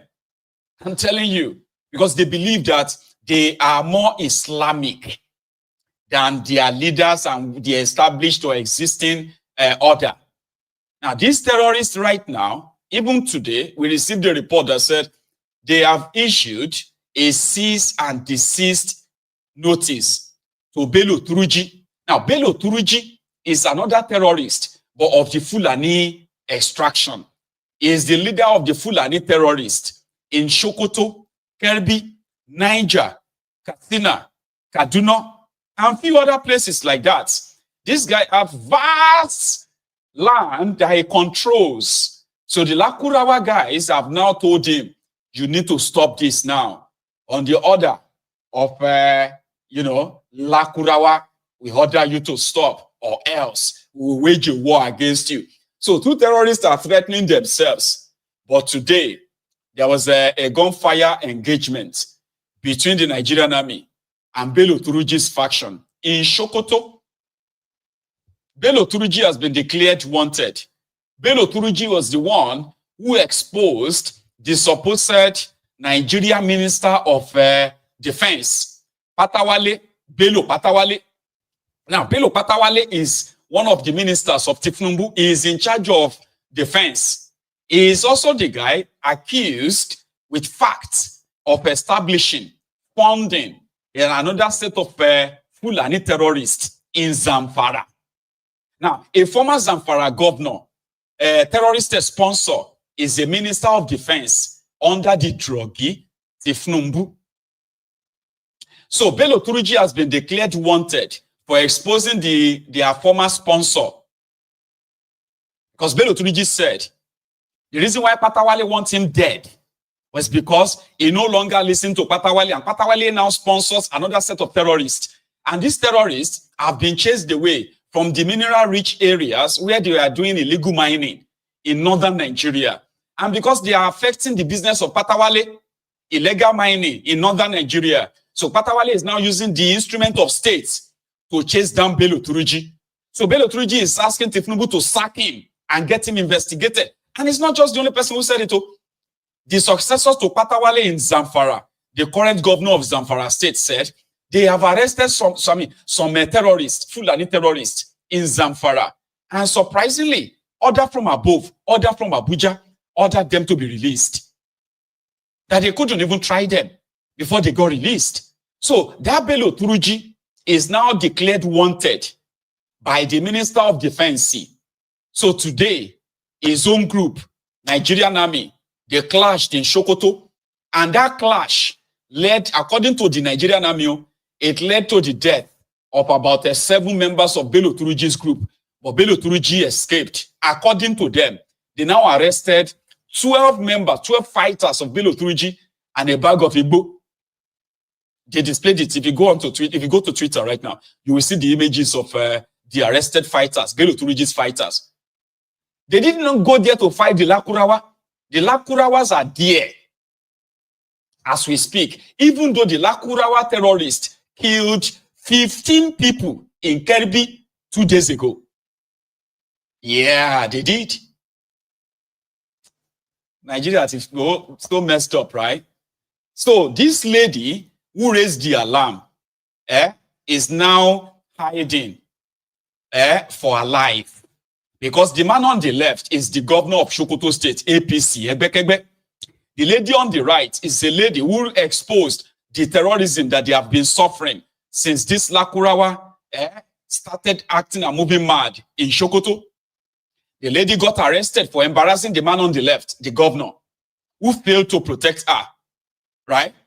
Now, the lady got released on bail only for the supposed political thugs loyal to that man on the left to go after her. They beat her. They nearly crippled her. That is the story.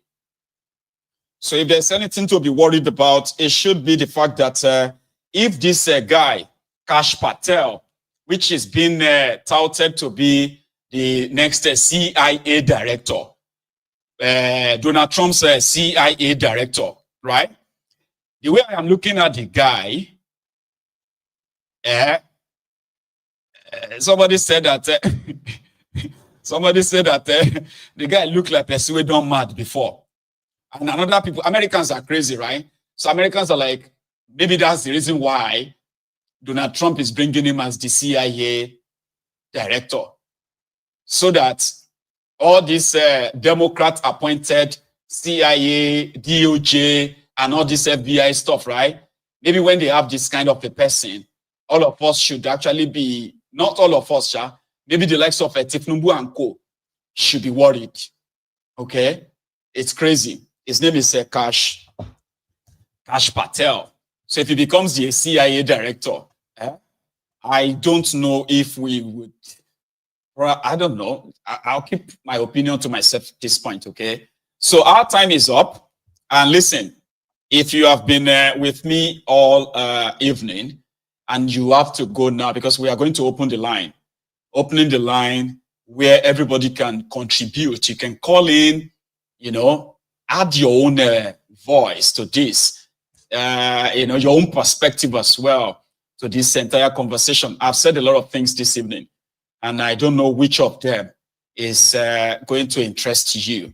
But we had a lot of us in tonight. For some reason, we're over 30,000 of us on YouTube earlier, but it was only about 600 or 700 of us who have actually paid their offering. Listen, if you have to go, like this broadcast, there's no reason why we can't have more than 1,500 of us at least who have sort of liked the broadcast. So I'm asking you to do that now if you have to go. So also, our phone-in segment is sponsored by the Ya Rasulallah Digital. You've heard this many times, okay? And I've told you I will have to keep, showing you this because for the next, for the next 2-3 weeks, they have paid for our phone-in session. Now, this is for those of us who are looking for, a possible alternative source of income to whatever we are doing right now. Even if you are a retiree that would like to, learn a new thing, learn a new trade, or learn a new business, so to say, looking for your own financial freedom and all that, try and scan this, this QR code on your screen.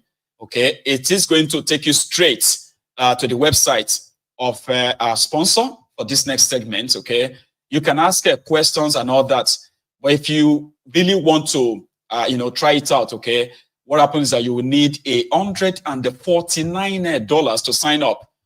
Again, this is not an MMM, get rich quick sort of a scheme, not a pyramid scheme. It's for those who want to learn new thing, new trade. You'll be taught, you'll be trained, okay? And then you can possibly set up your own personal online digital business, so to say. Yeah. So if you want to, check it out. All you have to do is just bring out your phone, turn on the camera of your phone in front of your TV, in front of your other phone that you are using right now, and scan this QR code, okay? And you may be thanking me later as well. I'm going to be back in a minute or two, and then I will take calls. If you want to be part of this, the number is right there, scrolling on your screen. It is only WhatsApp call. Don't try to call it directly. You won't get through. I will be back.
Thank you.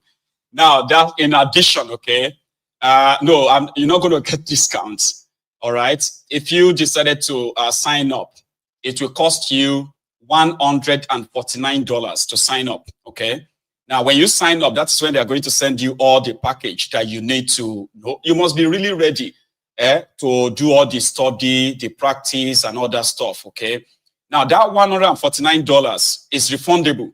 If you change your mind that, no, I don't think this is for me, or I am not financially stable enough to actually really go fully into this, you can cancel this. okay, and get your money back within 30 days. Anything above 30 days, you won't get your money back. Oh. So if you change your mind, you will get your money back. The full money, $149. All right. Then after, if you feel like, no, this is for me, I'm going further. I am putting my own credibility on the line there, but you have to do the work too. You are not giving your money to somebody who is going to make you richer. No, no, no, no, no, no, no. It's like subscribing to a training, right? Which indeed could be your pathway to financial freedom. So to say, check it out, right? And if you feel like it's not for you, okay, sure, cancel it. And you will get your every penny back. And it doesn't matter where you are in the whole world. It's called digital. It's online, right? Brilliant. So, African Wahala, thank you very much for your efforts. I have my own personal stuff to ask you to do for me as well. You see, we have a backup channel. First thing first, I have a caller on the line. I am going to ask this my caller to hang in there for me for a second, okay? Number one, we have a backup channel, right? It is called Mayegun's Diary Premium. Check the comments, especially on Facebook, on YouTube. You can help me subscribe to that, okay? It's important. And secondly, you can also support my channel. Oh, Mayegun, how can we support you? There is a link, a PayPal link on the screen. Use that if you can. The other one is buy me a coffee. Yeah, you can buy me a coffee.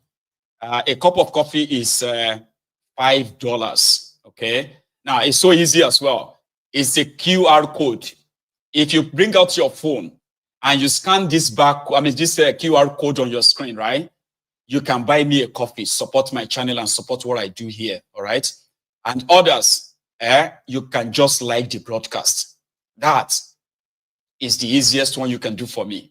I've always been very grateful, okay? Like the broadcast, share it. If this is your first time on Mayegun's Diary Political, then subscribe to my channel. You won't miss anything, right? All of these are the way you can support Mayegun. Everyone else is a member of the Temple of Truth. Now, let's take our first call this evening. Hello there. Hello, Baba Mayegun himself, the general. Yes, sir. How are you? I'm good, I'm good. This is Wilson again from Italy. Wilson, Baba. How is it hello today? Yeah, we thank God. The weather is becoming cold now. So, we It's thank like a God. fog everywhere. Yes. The weather is cold. It's cold. It's becoming cold now. No, but it's not raining. It's not raining, but it's Yet, okay. It's becoming much better. freezing cold. Get ready for Yes. winter. Mm-hmm. Yes.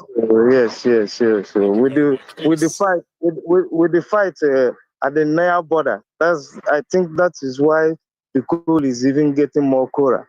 Right. Because of the fight, because of what they are throwing there. Because that thing is not just wood, na chemical, na end of the go that side, all these things now what would they pray may not happen to Nigeria, because some of all these people we are claiming they are big man, where we know what all of them are doing. Nigerian people, these your leaders are the most wicked people I've ever seen in my life.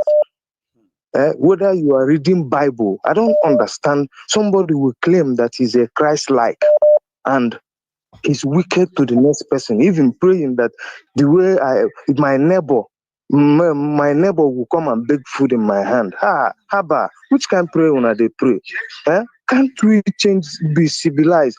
The people we meet even in Europe, all of them are traveling, coming here. They see how these white people are living. Can't you live in peace with your brother? Even those ones engineering all this thing. Okay, I thank God. Did you know my prayer, Mayegun, since? Do you know my prayer? I said, even if I have a way to campaign for Trump, I will do that. I will do it 1,000,000 times, because the man deserves to come on board. Now all these shenanigans, Tinubu and the Obama and the Biden, they hide everything.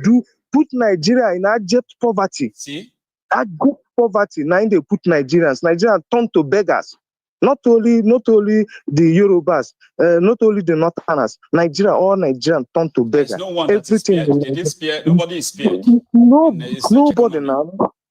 Nobody. His cronies are becoming king overnight. His cronies are becoming directors everywhere. They are becoming directors. Do you know the funniest part? That there's nothing to steal again.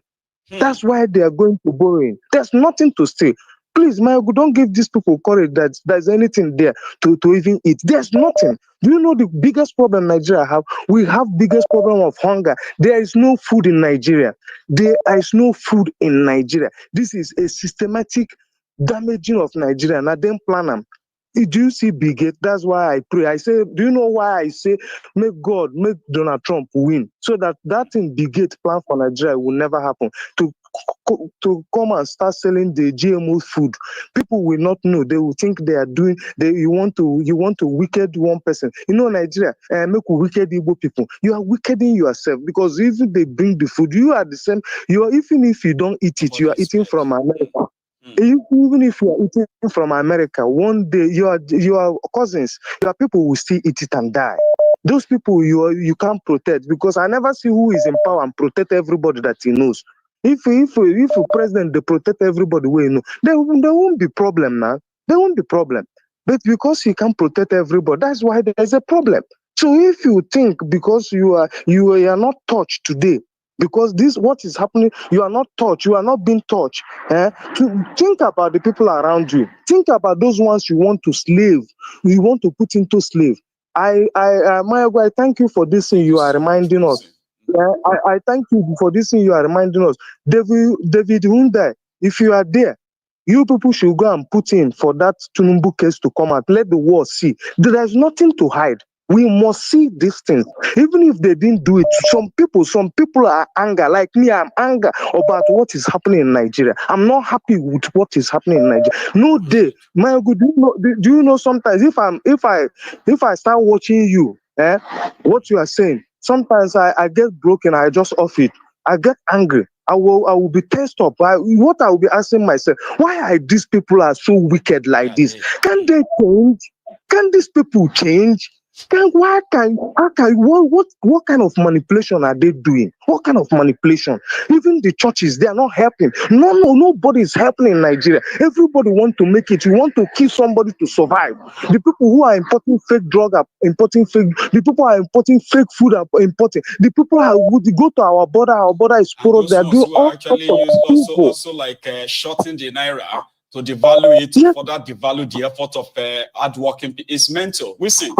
Let me take another one. Thank you so much. Thank you very much for calling in. Thank you. God bless and you. Stay safe. Thank you. God bless you. Thank you. I have another caller.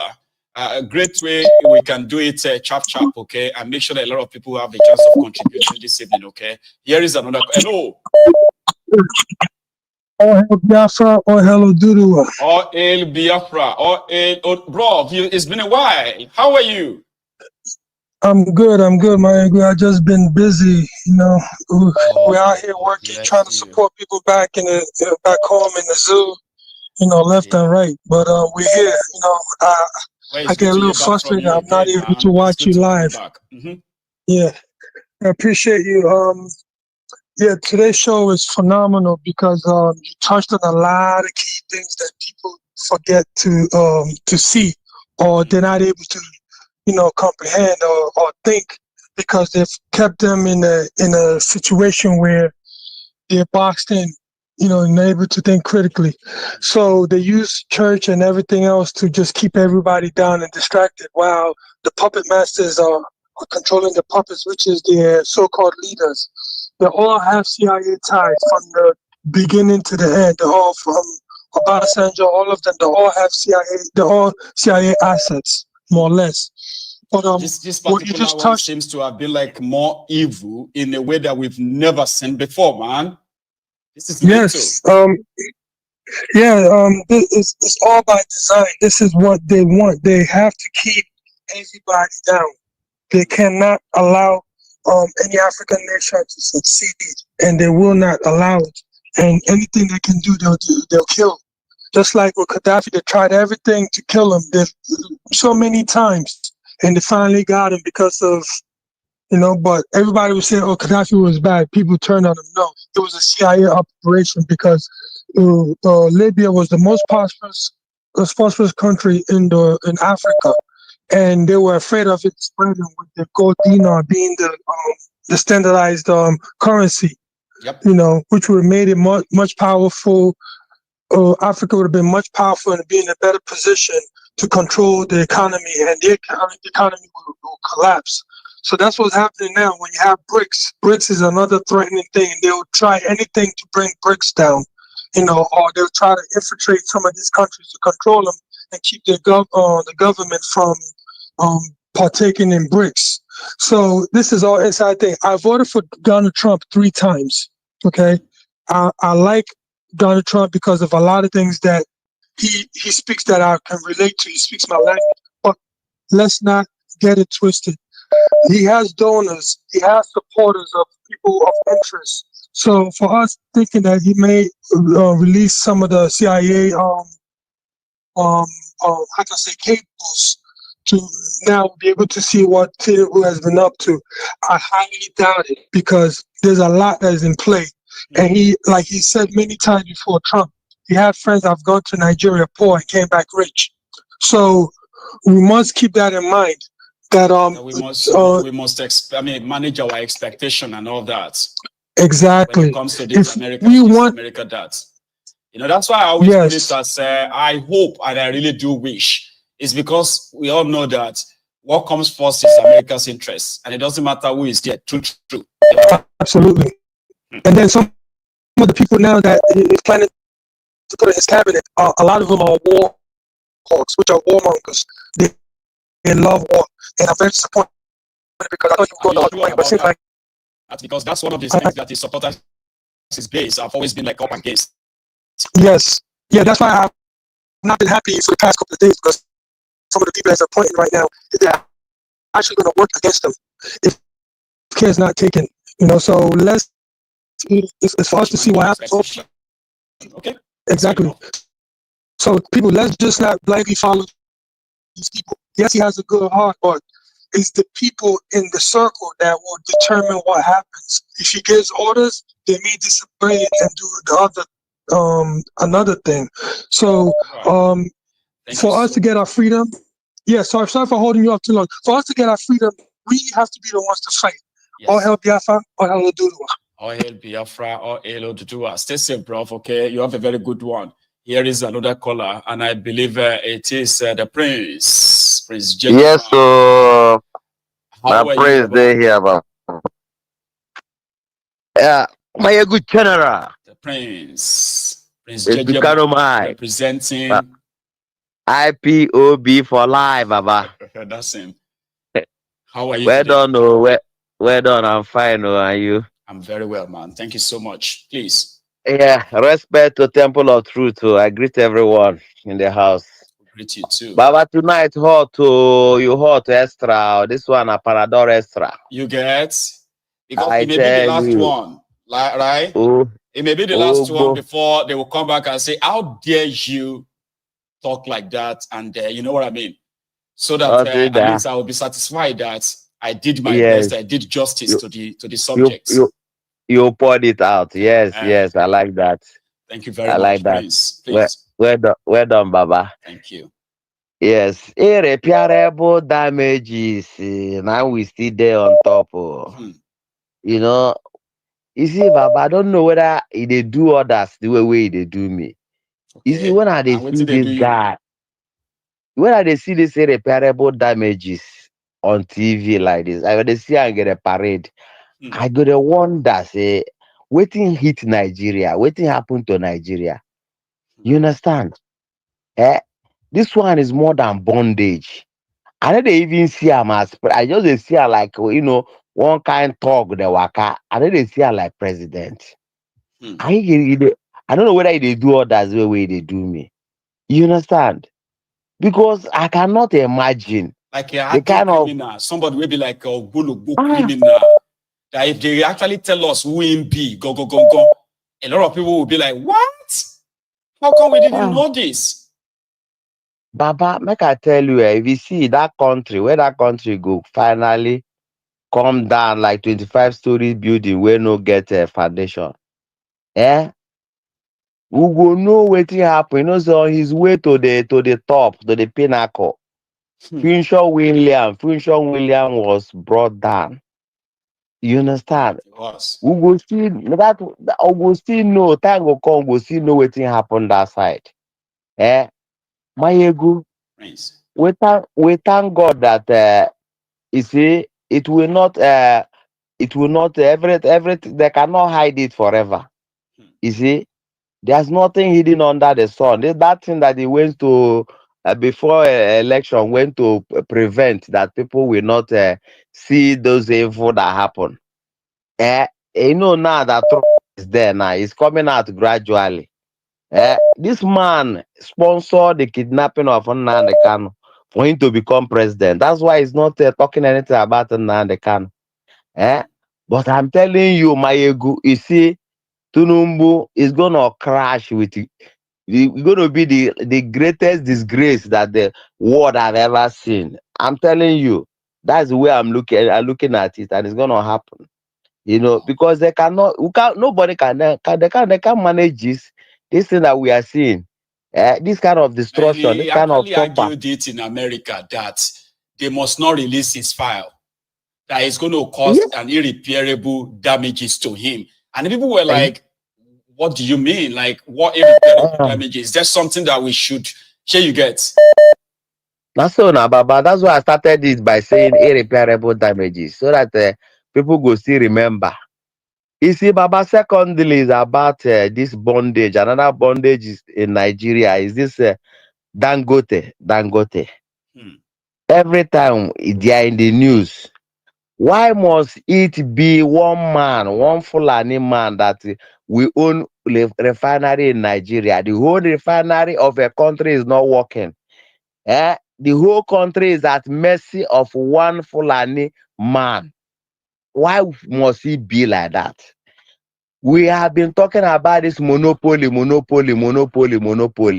Now, the only thing that makes the country to move in every area is only one Fulani man, Dangote, that is controlling it. And Nigeria is playing with the life of the citizens. They are going to buy from him. Him is going to buy from Nigeria. How much they are going to sell in Naira. You know, Dangote is another bondage on the whole Nigeria. Until Nigeria understand what they happen to them. Because you see this one where they talk say Kalawash, all this new terrorists, Kakurawas, I waiting there. I know their name. Their name no they grip pronounce. My ego. You know say they used to tell us here say everything that happen for Nigeria is deliberate. There's nothing that happen. It's all intentional. Nothing they happen by coincidence or accident. My ego, something is cooking. Something very, very bad is cooking. And people that are thinking of to make Nigeria work, they go take their head carry out. That the TY Danjuma say, go and defend your own territory. If you are waiting for Nigerian army, Nigerian police to defend you, you will all die one by one. How they want to explain it to some foolish people that think that one Nigeria, we're going to make Nigeria work. That Nnamdi Kanu is not doing it the way that he should do it. Is it this game that they are playing with the people's life? That is what you will join them. If you can't beat them, you join them. To be destroying people's life, that is the best. That Nnamdi Kanu don't know how the way to do it. But at the end of the day, you know, everything will come to clear for everybody eye. Come to the open. Yes, everybody eye will clear. Thank you so much. Thank you, Baba. Okay. Let me take another one as well. We have here Peter, I believe. Hello. Hello, my general. Hello, sir. How are you? Good evening. Good evening, sir. Good evening, sir. Let me turn down my volume. What's going on? How's it going, man? Fine. This is Mr. Z here. That's Mr. Z from Lagos. As usual. How is Lagos this evening? Lagos just day hot, man. Nothing they happen for here, man. Nothing they happen. Okay. Anyway, thanks for joining us. Okay, please. Yes, so Emma Binu, Emma Binu, but I want to say something there. Why? I don't finally agree to this. Say, nah, Yoruba people get the highest tax. What Tinubu is doing to the whole country, where everybody no fit talk. Even people that are hungry, some of his loyalists that are actually hungry, their businesses are dying. They are still in support of him. I don't know what kind of juju that one is. We cannot go, we cannot even walk out and protest. Media cannot see what is happening. Look at this CIA file that revelation that just came out today. Just watch how quiet tomorrow. No media house will carry it. You get? Do you know how dangerous this is? They will try. See, as we are here now, this evening, they are doing their WhatsApp meeting. Tomorrow, you go, they hear the pastors, all of them, they go, they still talk about Obi this, Obi that, and all of that, to keep this whole thing like inconsequential. No media house will deliberate on it. None of them. And it is something of national security to us. This man can be giving those is an asset and is in the open. He can be giving them 5 vessels every week of our oil to be taken at a certain that kind of ridiculous prices. Nobody will question her, even if it comes to the open. Those kind of ridiculous prices, Niger people used to buy. What did they call it? I've forgotten that the natural resource that they used to sell to France. That ridiculous kind of price, like 1/10 of the value. I will remember, Sha. You get the one they always use for they said it's used for atomic reactor and all of that stuff. But beautiful, yes. Ridiculous price. He might have given them that kind of transaction. I give you 5 vessels at so price, pay it into my so account, his own personal asset. You know, I hear that Aso Rock itself is a very dark place, very very dark place. And when you enter there as a spiritual person, say you go not say something did this place where you're not supposed to. We don't normal. We don't normal. Even that Baba will die. That's Lagbaja. I hear it's part of the thing we kill him. I'll just be quiet here because I don't have his allegedly what part of that darkness that hurts him. You know, you don't put your hand in it. Nonsense. All those people still say one Nigeria. So they are looking at one Nigeria now and they are prepared to go to another election where Mahmoud is still in charge. Sure, then Mahmoud is still in charge. You saw what happened in Edo. Mahmoud has said he has shown us for Edo this week, and you're still going to see magic happen this week, and you're still waiting for another election. Just the jazz I'm telling you about, everybody's blindfolded. Suffering in the land here, Lagos and Mayego, suffering is unbearable. Suffering is unbearable. Like it is so physical that nobody feel hide down. There you go. People that are doing restaurant don't have lights. So food stuff that you bought, you must put it in the freezer and you must run generator. How much are you going to charge people to eat? That generator, you know the price of petrol. That's basically what I was going to. The price of petrol to run that generator overnight will be at least 15,000 just overnight. Every day. What are you? Every day, no light. Then your customers come, they can't be sweating to eat in a decent restaurant. I don't know if I told you when I went to my barber's place the other day. He said they've not had light for 10 days. That 10 days he has bought petrol worth 180,000 naira. The man that comes to do a job for him comes every day that he has not been able to pay his job for his worker's salary in the month. 10 days have gone. 180,000. How much is he barbing here and his girl splitting here? But business must continue. That's what they go cost. All of us go cost us. Nobody can do anything. Why you go let somebody else call, Gary? Thank you so much. Mr. Zio, you've done well. Thank you. Here, I know that we have a lot of suffering and smiling people out there, especially those ones who I don't think it's just to start with. Okay, number one, majority of our people are very selfish. I'm talking about real selfishness. Some are hoping that they will likely still benefit. They are waiting. Okay. So with the hope that it will kind of reach them one day, someday. And, you know, they cannot truncate that patience. So the patience is that maybe one day they will come around and share money or give them something. That's why a lot of them will not really go out there and condemn him. I don't think it's just. It is mostly selfishness. Just know that a lot of people that are suffering, they have other people that they are suffering and they are not really going out there to fight. Other people are paying their bills.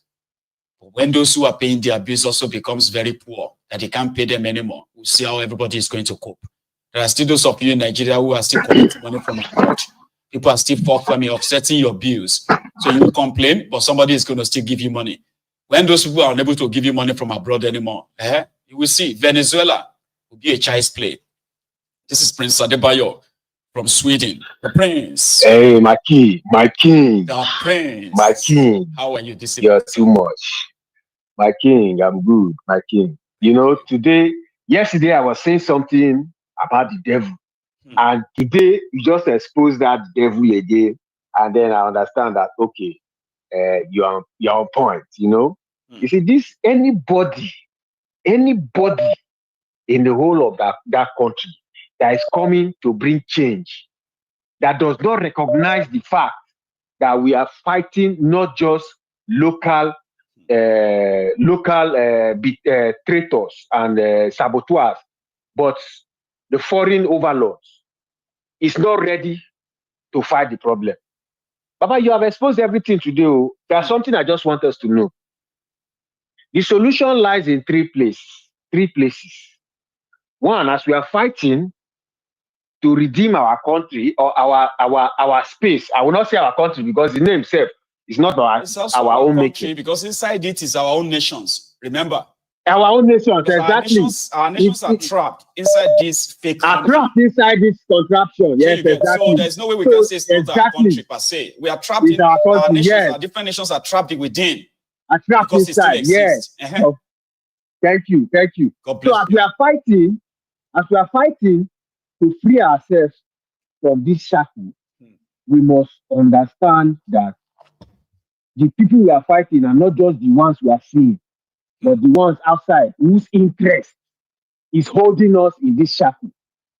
Now, some people are saying Donald Trump has come and then he might likely expose who Tinubu is. But let us not forget that no matter who comes in, it is not for justice for the world. No matter who comes in America, is there for the interest of America. So if it is in their interest not to expose Tinubu, but they will keep it quiet. You understand? Because Donald Trump, yes, he has a chip on his shoulder. He has some axe to grind with the intelligence. Yeah, with the establishment. Yes. But don't also forget that he also has a commitment, because the reason why they voted him this time around was because of what he did before, which is he improved the lot of the common man economically, especially the black people. Yep. They saw the statistics. So if keeping Nigeria down will improve the economy, you know, will leave us there. Because same guy actually collected nearly 500 million from Bokohari for Tucano Jet. And he sold them weapons and all that stuff, despite Bokohari's record. Yes. So yeah, I kind of agree with you in that regard. Yes. But you know, the person who's in charge of that case now, that judge, is a Democrat. He's a Democrat. But the chance we have is, if the guy makes his judgment, they can still file an appeal. And the appeal might fall in the laps of a Republican judge, because Donald Trump is now in charge, and his Congress, both lower and upper house, they are dominated by the Republicans now. Republicans, yeah. So a lot of twists might happen, but still we don't know, because this CIA. Another thing too, Prince. Another thing that we should also be concerned about is that even when they release all of this, right, on our part, are we actually ready to use that and react? But that's where I'm going to. Things have been exposed about this man. There are people just kind that's of. Where I'm going to. So lukewarm towards that's where I'm going to. Yeah. Yes, that's where I'm going to. Now, who are the people that will react? That the reaction will make sense to the international community. Because not just reaction now, but who are the people who are going to react? It is now. that we are supposed to be forming those coalition of the who is who in the different nations in that trap. That coalition must be formed now before Trump solidify his base. They know who to listen to. Those coalition are the people who are going to lobby. And then when you are lobbying, you must have one thing. That's the exposure you just made today. When you are lobbying, you must have one thing in mind. Otherwise, you will enter into the same trap that Mandela entered. You know that Mandela was like Nnamdi Kanu before he entered. But when he came outside, it was a different Mandela. He now negotiated a peace that gave most of the resources, 80% of the resources to the Oppenheimers and you see, they are still fighting that today. Yeah. But he brought democracy. And that is what's going to happen to Nnamdi Kanu. He cannot come out the same. Otherwise, he will get here. Somebody that Mandela was there 27 years, won't send anybody. They no send that. You understand me? The same thing. We just pray. But the same thing, as Nnamdi Kanu enter with all his energy, he will come out in a negotiated term. Otherwise, I want Europe at America, they don't send anybody. That man can get there for 100 years. You understand? So as we are negotiating now, we should understand that we must give Caesar what belongs to Caesar. Otherwise, you cannot free yourself from this contraption. That means all their investment, they will hold it. It's always about their interest, you mean? It's always about their interest, Baba. So today you just expose that thing, and please, I want you to be knocking it on the head of anybody that wants change in Nigeria. So remember, the problem is not local. If it is locally, one president will decide who will lead us. But the problem is international. But another way, but that one will cause war and continue. You don't hear malaria when they get treatment like the Congo way. Now, if we go carry our hand now, put for the hand of Russia now, come inside. They go fight that world war for inside Nigeria. And it will be permanent. Congo has been in it for how many years now? You never stop. Very much, Baba. Let me take a look again as usual, okay? So we do it chap, and see as many contributions as possible. Thank you. Okay, Baba. Stay safe, man. That's Prince Adebayo there from Sweden. And I think we have the first lady caller this evening. And here we have Charm. Can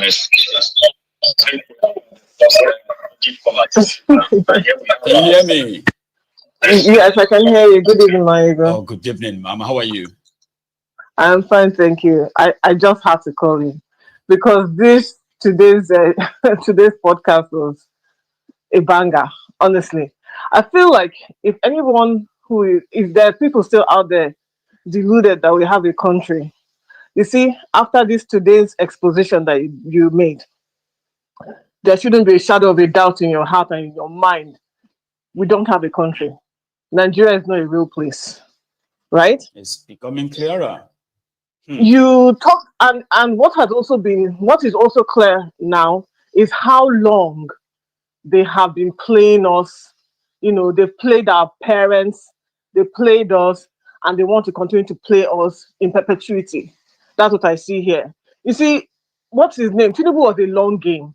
Tinubu was somebody that they caught and they decided to use. Yep. He wasn't into politics. The politics was the cover that they gave to him.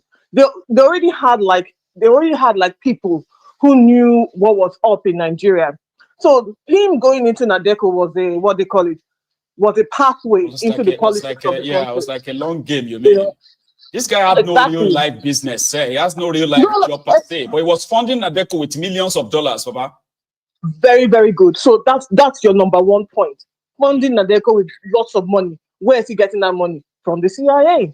Because they know what works in that stupid country. They know that money talks, bullshit works. And that is exactly what they did. Right? And then, like I said, they played the long game. They waited for this idiot man to become president. And look at us today. Look at Nigeria today. A pound, a dollar is what almost 1,500 naira. Within a span of 18 months. 1,740 naira. 1,740 naira. And then you have to think when they're talking about things like, it will go against the national security of their country. You have to think deep. Something that will affect the national security of a whole country like America, with all its intelligence, with all its security, with everything. There's more to that. There's something that man has done and has been doing, and I bet you, the deaths of many politicians, Tinubu knows about it. And I'm 100% sure that the CIA, part of everything that is there that is redacted, right? All of that information links Tinubu to a lot of things, which is detrimental to them, because then it shows that they play a part in countries, in destabilizing countries. A lot of Americans are clueless. When I say clueless, ignorant, that is complete, about what their government is doing in other countries. They sit in their comfortable houses. They never actually really even know how it works. They don't know how it works, and they don't care. All they know is that what the mainstream media, what Hollywood tries to narrate for them. Oh, black people are ignorant. They can't manage their resources. They can't do this. But they never tell them the spanner in the works that their government keeps throwing into these countries. They never tell them that these people are not in complete control of their own resources. Is it not even clear now that we don't even have a so-called street democracy? That these politicians have always been in their pocket? And like some of the people in on the comment section, right? That said that even back to Obasanjo, I don't believe that we've had clean politicians for the longest time. And that is why they never wanted a military, in African countries. Because democracy, as far as I'm concerned, democracy, the way it has been sold to us, democracy, the way we have planned it, is a weapon that has been fashioned and used against us time and time again. Because these politicians they're not clean. They have a lot of compromise on them. Man. They are sellouts. And people like Tinubu, right, when you get close to him, you don't know what compromise he will. Maybe you don't even have the intention of doing something negative or bad. But because we are within that circle, before you know it, you've done something. They have compromise and you can't do anything. You have to bend to their will. Yeah, you have to do it. You have to force your hand. You have to do this for us. Exactly. They force your hand. You have to do it. It is clear now. Outside this democracy, whatever it is, democracy that has been sold to us, religion that has been sold to us, everything to keep us comatose, to keep us weak, to keep us, not being able to rise up, for goodness sake. Look at the truth that you shared today. Why are we hearing it from Mayegu Darius Political? Why is it not in the Arise News? Why is it not everywhere? Saying that we have an asset in the highest seat in the office in a country like Nigeria. That the American CIA is arguing in court that they will not allow his file to be released, because if they release his file, it is going to affect the American national security. What? It's going to affect the American national security. Nigeria's economy be damned. The over 200 million people in Nigeria be damned. The poverty, impoverished people, all of you can swim in that thing that we want you to swim in. We don't care. But our national security, our own self-interest, Mayegu, this world is not balanced. It's not balanced at all. And anybody that is out there, I think we've been saying it for the longest time. I don't know about Trump, because I've told you, right, that at the end of the day, make America great again. We don't really understand what it takes to make America great. If it takes it being on the back of African countries, that is what he's going to do. That is what he wants to deliver to the American people. That America, making America great again, off of the backs of Africans. Mayegu, we are still in slavery. I hope it's clear to everybody now. We are still in bondage. We have never been free. If the so-called democracy was just always a tool to enslave people us. think we are actually we are there just like a whining babies that we should hold our leaders responsible. We should do this and that. How do you hold them responsible when these external influences, that person, how do you hold criminals responsible when the entire system has been compromised, right, by the external forces influence? That even if the people decided that they want to kind of rise, right, you are using all the instruments at your disposal to further suppress them, hoodwink them, mislead them. To continue to mislead them. You see this Lagbaja man that died. I was when did he die? And I was saying that this man wasn't sick. There was something record of him being not sick. Right going on in that place. Again, it pointed to if he was eliminated, it points to the fact that there's intelligence. And if there's intelligence, the intelligence is not coming from Nigeria, it's coming from an external source. Again, we have external influence out there. In fact, everything is out there to tell us. And then you have this Lakurawa people, or whatever you call them, Lakurawa terrorists. All of a sudden, they said they've been there for 6 years, but now they're more visible. Something is going on. Two things. Either the fact that Trump is now in office, it has become a problem, and they need to accelerate whatever plan that they've had hatched, prior to him actually ascending into office in January. So I don't know what kind of next couple of weeks is going to look like. Or I feel like everything has to do with resources. There's something they found in all of those places that is charm. Anyway, because my mind is just working, but there's a lot going on, and we just need to be very aware and very careful. Now, other people ignorance is no longer an excuse. People should know that. Thank you so much. Let me take another one. Okay, here we have one name. That must be our own Osit. Are you there? Okay. Sorry about that. If your line is acting up, I hope you are able to get back in again. Hopefully. Here. Hello. Wonderful. One name. Wonderful. Wonderful.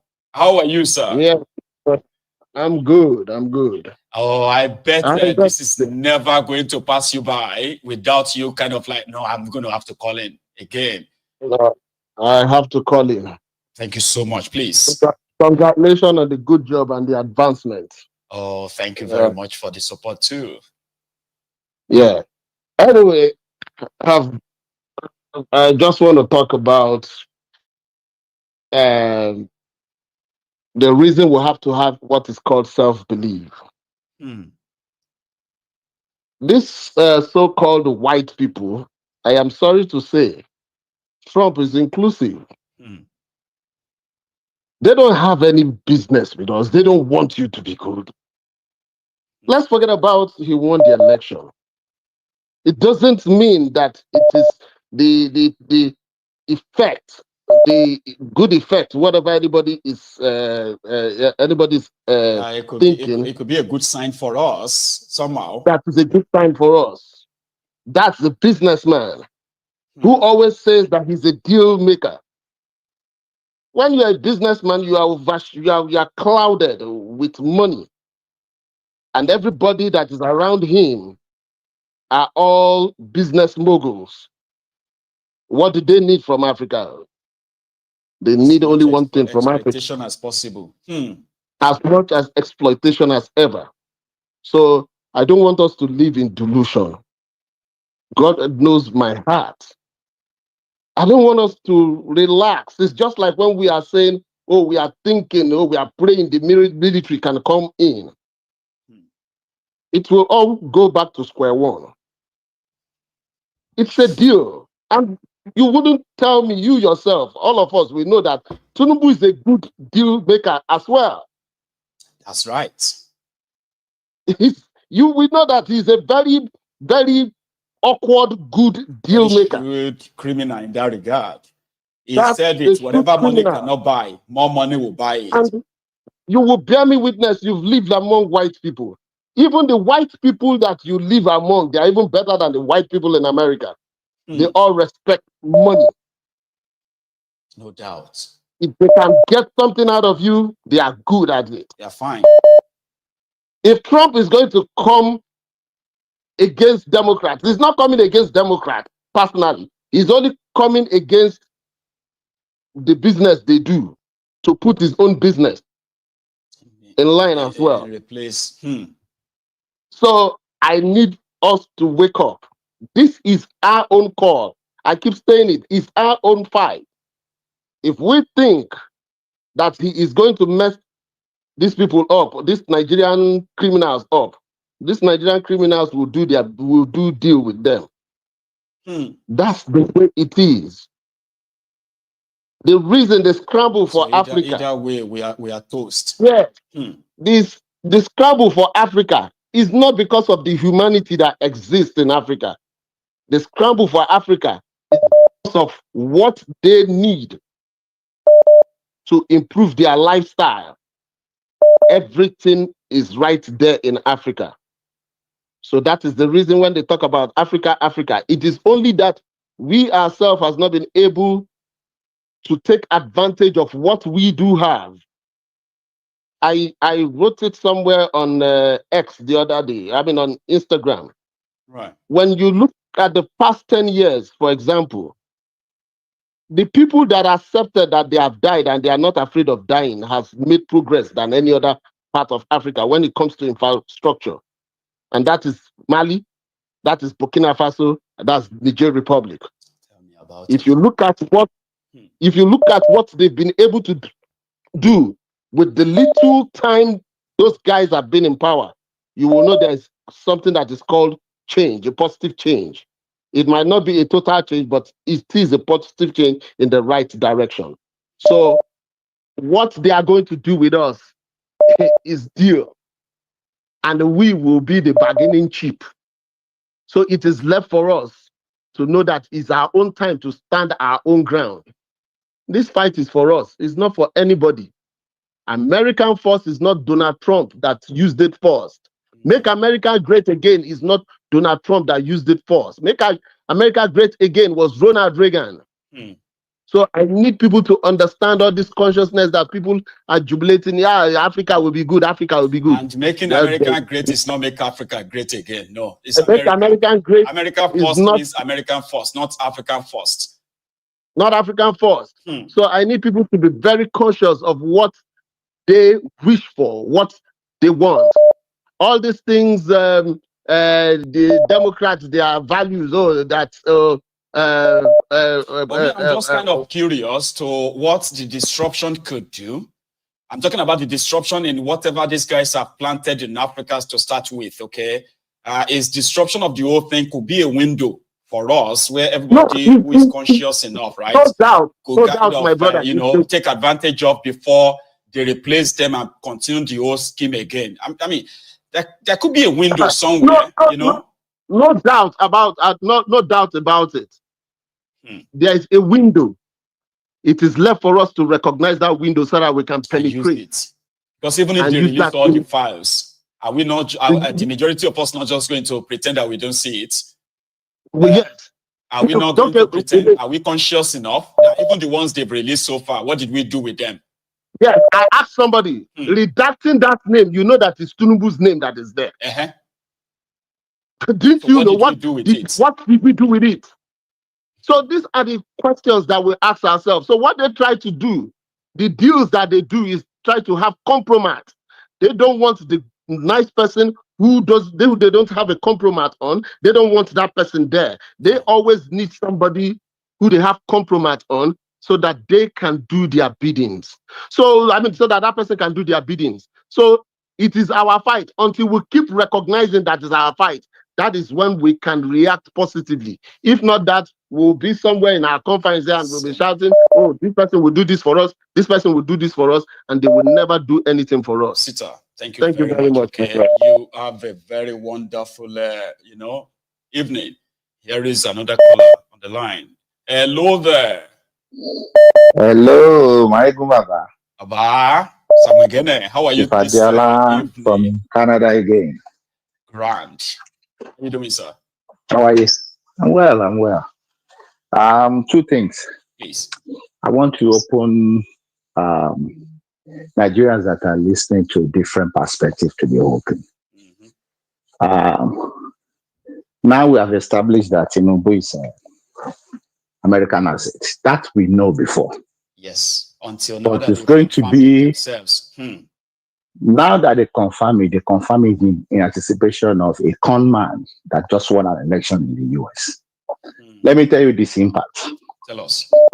Trump, now that Tinubu is an asset of America, Nigeria should get ready.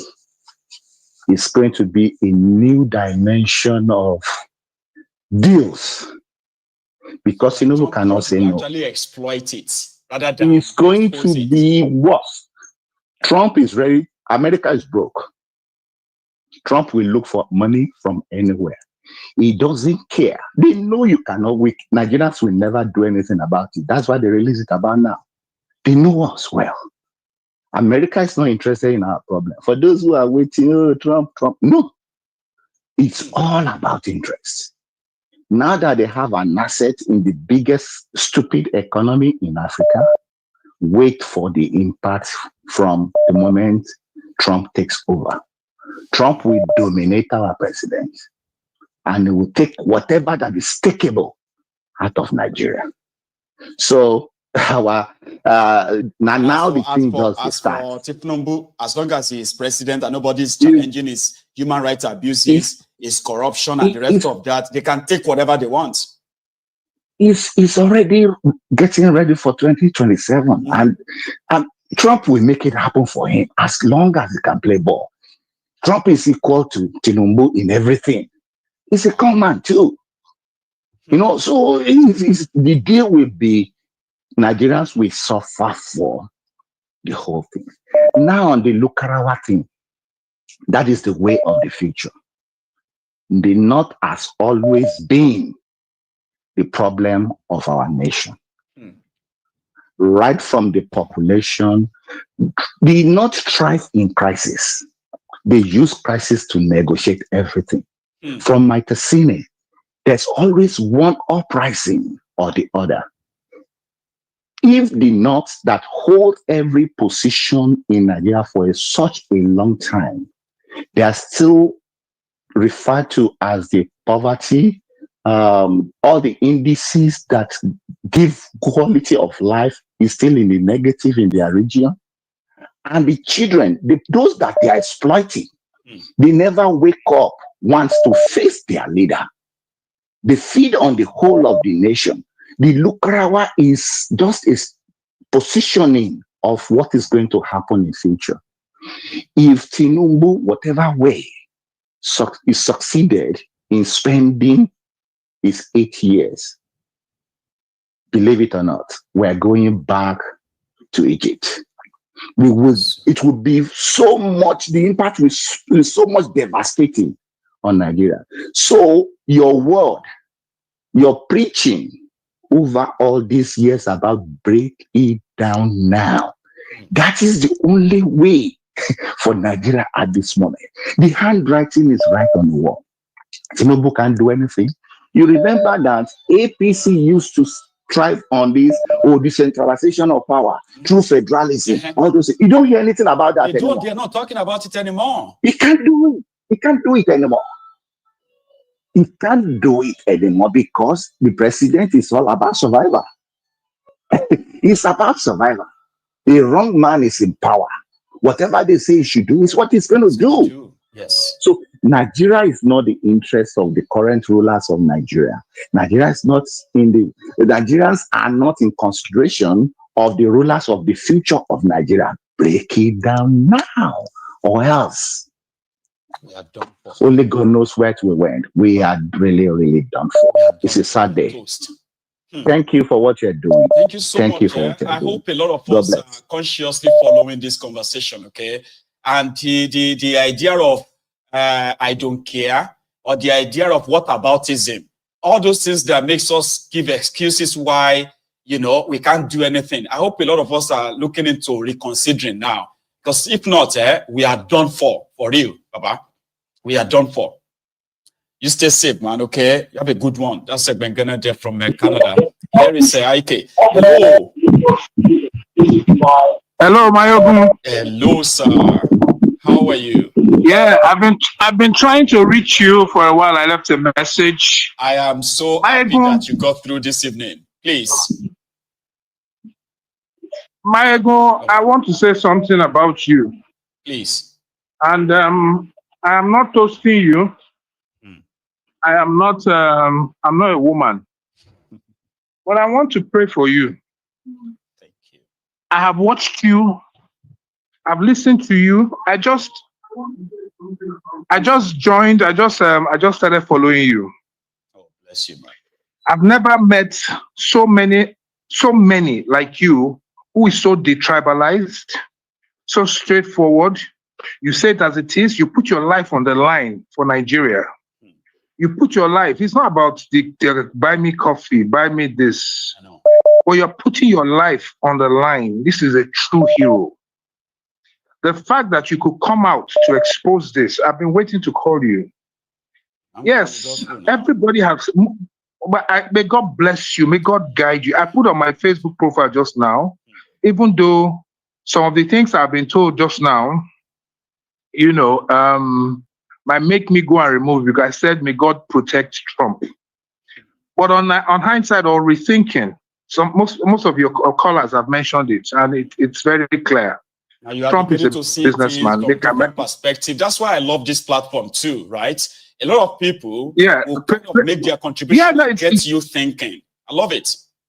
Yes, yes. Now Trump really, like somebody the last speaker just said, Tinubu is a businessman.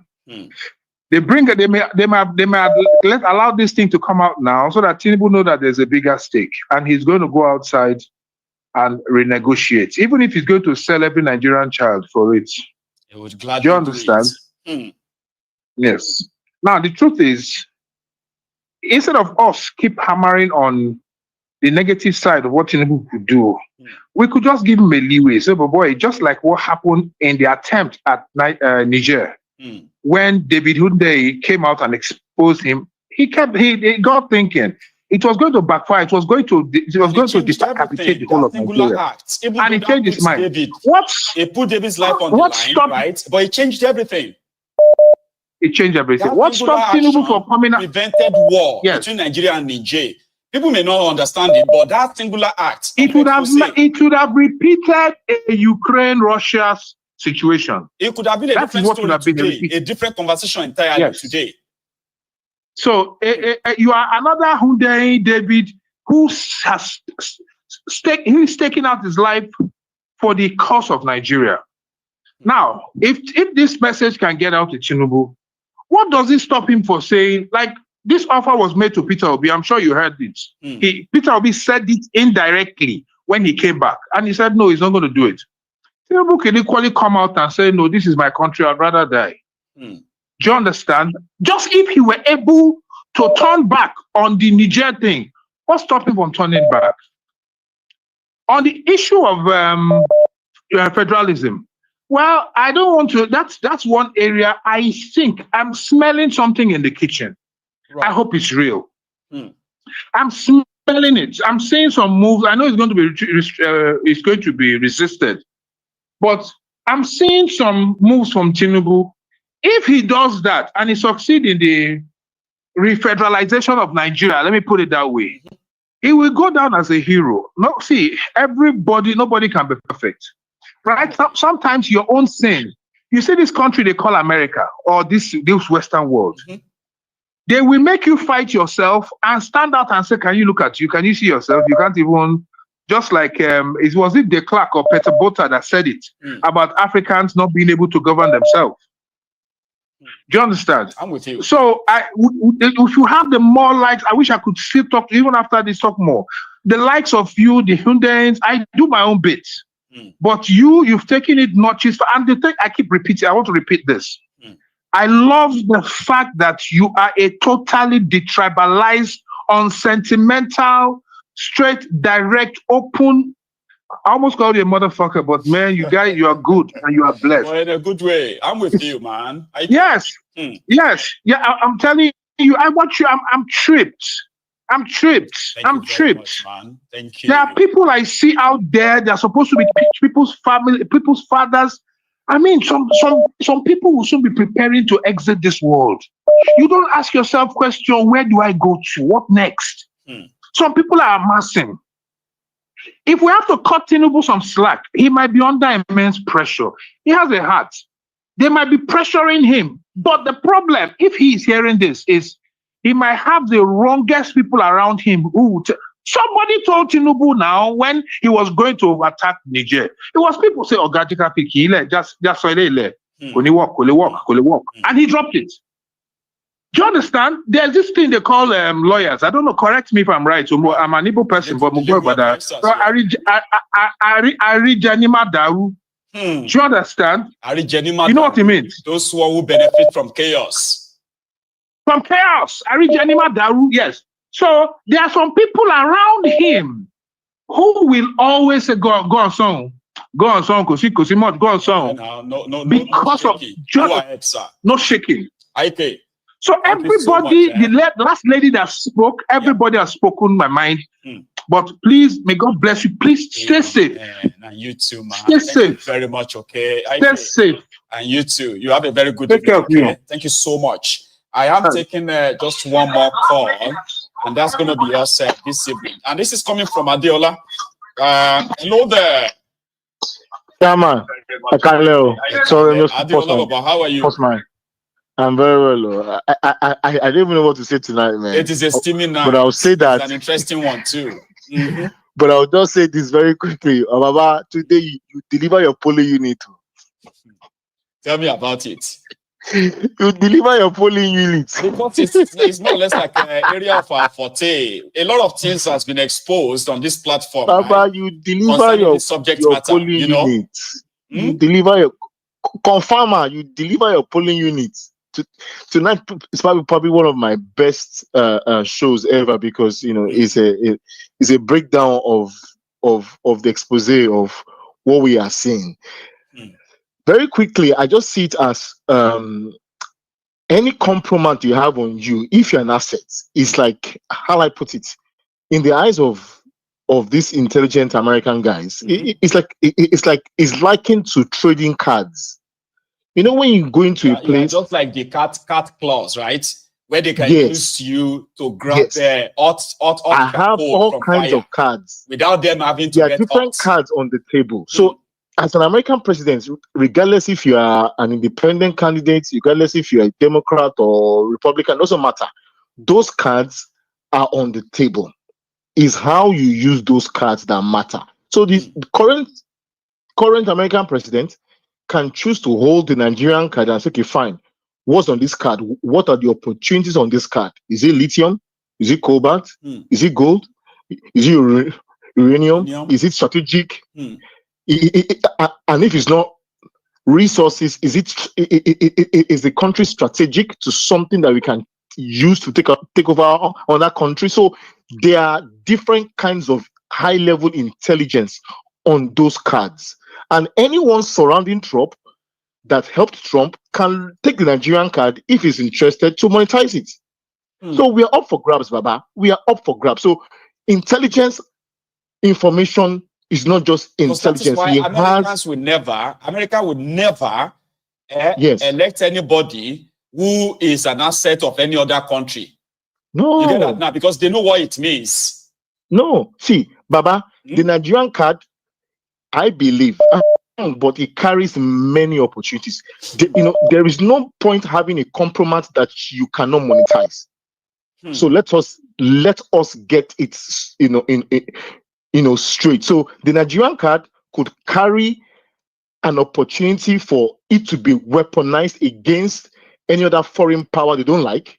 So it might just be a good tool to weaponize against Russia. It could be anything. So every compromise, every intelligence carries material opportunities. So if you're a Trump, if you're a Democrat, it depends on who is in power and it depends on how clever they can use those cards. So the Nigerian card is up for grabs. So if anybody likes the Nigerian card that helped Trump into power, we just flip you open. Okay, what are the as long as CIA has information on it, what can I take from this card? How can I commercialize this card? Am I into tech? Am I into natural resources? Who are the guys that are playing in this field?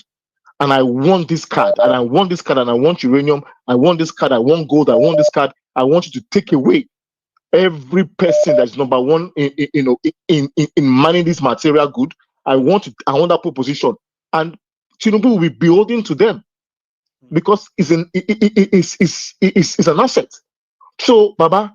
So, what does this actually really mean? Because I believe this is a threat to Nigeria's national security.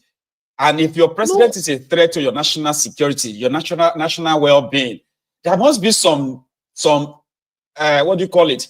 Some institutions in Nigeria that should ordinarily see what this means to the generality of Nigeria. We do not have, or everything is already everything is already like captured as a state capture right now. See, Baba Maigun, not in an ideal world, you will have stronger institutions that will kick against Tinubu being a national asset, and they'll kick him out. But because we do not have strong institutions, or maybe this could be the birth of strong institutions, whereby Nigerians should not be beholden to a foreign asset that is just a maybe I'll just digress quickly. In Russian language, there's what you call Polenzi Durak. It's called useful idiot. He's a useful idiot. He is a useful idiot. Is likened to a useful idiot. Is likened to a lapdog. So we will be beholden to them indirectly. Anyone holding assets. So scrap that, Baba. If it was a strong society that had strong, institutions, we were able to say, okay, fine, we won't take this. This is the last we can take. Or this could be the birth of us having strong institutions. But because Nigerians generally, they're on survival mode, nobody really cares about this new information. Everybody's running helter skelter. It's no longer us alleging, suspecting. It's see, Baba, this kind of news, the average Nigerian is unbothered because all he wants to do is to have food on his table. And that's where the problem lies. And I believe that the Nigerian card will be dealt so much that they will destroy the country. The country will just break. But I may just leave this phone tonight because I don't see a way out. I just see that whatever actions that is carried against Nigeria would lead to a sudden demise. Baba, good night, sir. Good night too, Adiola. Thank you so much. And everyone, it's been an interesting evening or night. Depends on the time you are joining us or you are watching this, okay? Well, for every good thing, right, that's a beginning. There's always going to be an end. Sometimes we don't want it to end. I get it, okay? But yeah, so those of us who still want to have one or two things to say, whether for or against, it doesn't really matter.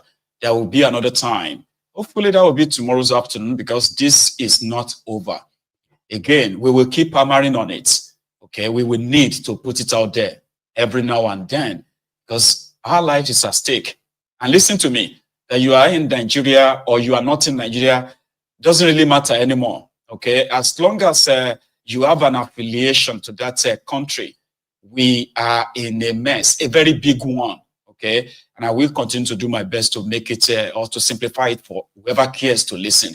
We are in a mess. And if you are in doubt before, now we have everything that we need to know about why we are not coming out of, we are not getting out of the woods anytime soon. We are not. So America can do whatever they want with us. With Tinubu and his gang in charge, we are just done for. It's as simple as that. I am going to see you again. But please, if you haven't really liked the broadcast at this point, please do, okay?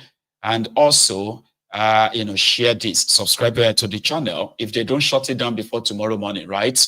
I'm going to see you again tomorrow. Good night.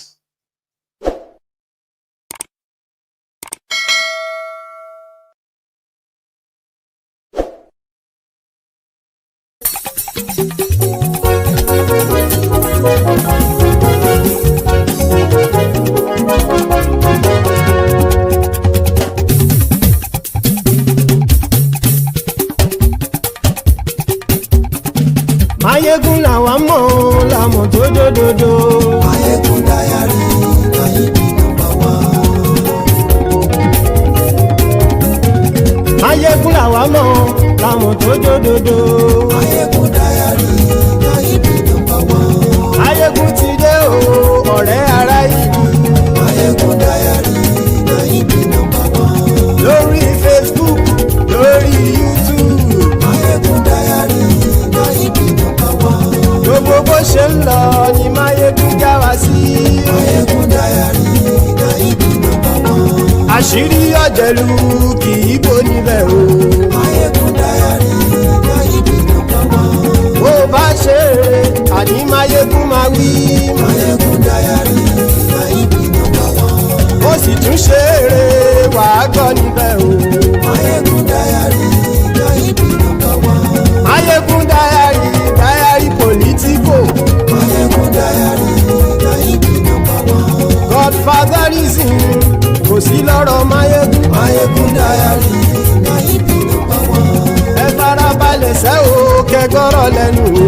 Mayegun diary Gaibi #1. Àní Mayegun làwa mọ̀ tó dòdòdò. Mayegun diary Gaibi #1.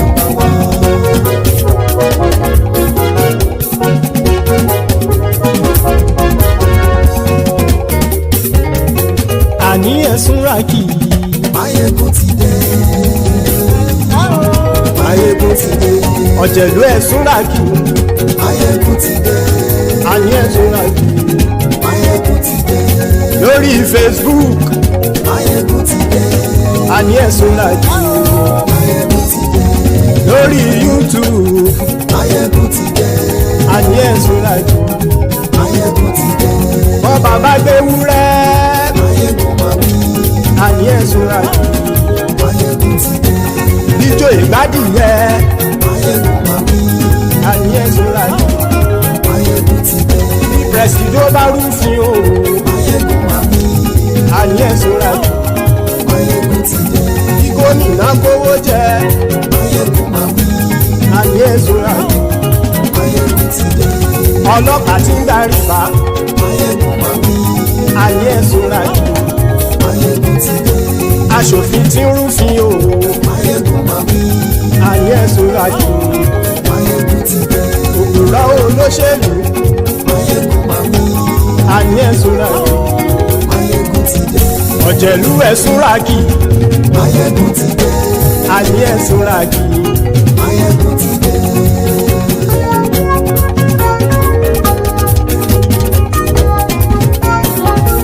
Mayegun ti dé. Gbogbo ọ̀jẹ̀lú ẹ̀sùn ràkì. Mayegun ti dé. Gbogbo ọ̀jẹ̀lú ẹ̀sùn ràkì. Ṣùgbọ́n ní bá ti ṣe èyí tó yẹ kí wọ́n ṣe, ọmọ bá dèrò ní fi wọ́n níran o. Mayegun ti dé. Gbogbo ọ̀jẹ̀lú ẹ̀sùn ràkì. Mayegun ti dé. Gbogbo ọ̀jẹ̀lú ẹ̀sùn ràkì. Ṣùgbọ́n ní bá ti ṣe èyí tó yẹ kí wọ́n ṣe, ọmọ bá dèrò ní fi wọ́n níran. Wọ́n fowó bẹ́ẹ̀ o. Mayegun ó sọ pé wọ́n ò bẹ́ẹ̀. Wọ́n fowó bẹ́ẹ̀. Mayegun ó sọ pé wọ́n ò bẹ́ẹ̀. Oníkan ṣáàtì ṣe èyí tó yẹ kí wọ́n ṣe fáwọn ará ìlú tó gbé wọn débẹ̀ o. Mayegun ti dé. Gbogbo ọ̀jẹ̀lú ẹ̀sùn ràkì. Mayegun ti dé. Gbogbo ọ̀jẹ̀lú ẹ̀sùn ràkì. Ṣùgbọ́n ní bá ti ṣe yìí tó yẹ kí wọ́n ṣe, ọmọ bá dẹ́rọ̀ ò ní fi wọ́n níran. Ìmọ̀ yìí ṣe eré, ọ̀rọ̀ yìí kì í ṣe ẹ̀fẹ̀. Ìmọ̀ yìí ṣe eré, ọ̀rọ̀ yìí kì í ṣe ẹ̀fẹ̀. Ẹni bá ti lè lẹ́bọ̀ lẹ́rù o, ọmọ bá dèrò kàṣà ìtú wọn síta. Mayegun ti dé. Gbogbo ọ̀jẹ̀lú ẹ̀sùn ràkì. Mayegun ti dé. Gbogbo ọ̀jẹ̀lú ẹ̀sùn ràkì. Ṣùgbọ́n ní bá ti ṣe yìí tó yẹ kí wọ́n ṣe, ọmọ bá dẹ́rọ̀ ò ní fi wọ́n níran. Tẹnitẹni ọmọ Mayegun ọ̀rẹ́ ara ìlú mọ̀mọ́ ni mo fọlọ́run ṣọ́ ẹ̀ bá kìlẹ́bù. Lóòótọ́ olódodo ìlú ọ̀tá ìlú mọ̀mọ́ ni ìwọ ṣá máa ń ṣọ́ra kò sì mọ́ bẹ̀rù. Bọ́tà lè rí bóníṣègùn lé káwọn mọ̀mọ́ fi ṣera wọn ni ó ti dẹrùn tí wọn ò gbọ́dọ̀ sè mọ́bẹ̀. Èèpo ọ̀bọ lọmọ bá dérò tàjẹ́ ò gbọ́dọ̀ jẹ́, ó ti jọba lórí àbínú ẹni kò sì mọ́ bùyà. Àìsíwọ́lu ní ẹnìkẹ́ ìgbódì ẹyin lábàrá o, ó kó ẹni tó bá dán wò á kàmù. Mayegun ti dé. Gbogbo ọ̀jẹ̀lú ẹ̀sùn ràkì. Mayegun ti dé. Gbogbo ọ̀jẹ̀lú ẹ̀sùn ràkì o. ẹni bá ti ṣe èyí tó yẹ kí wọ́n ṣe ọmọ bá dèrò òní fi wọ́n níran o. Máyégún ti dé gbogbo ọ̀jẹ̀lú ẹ̀ súnra kí. Máyégún ti dé gbogbo ọ̀jẹ̀lú ẹ̀ súnra kí. Ṣùgbọ́n ní bá ti ṣe yìí tó yẹ kí wọ́n ṣe ọmọ bá dèrò òní fi wọ́n níran.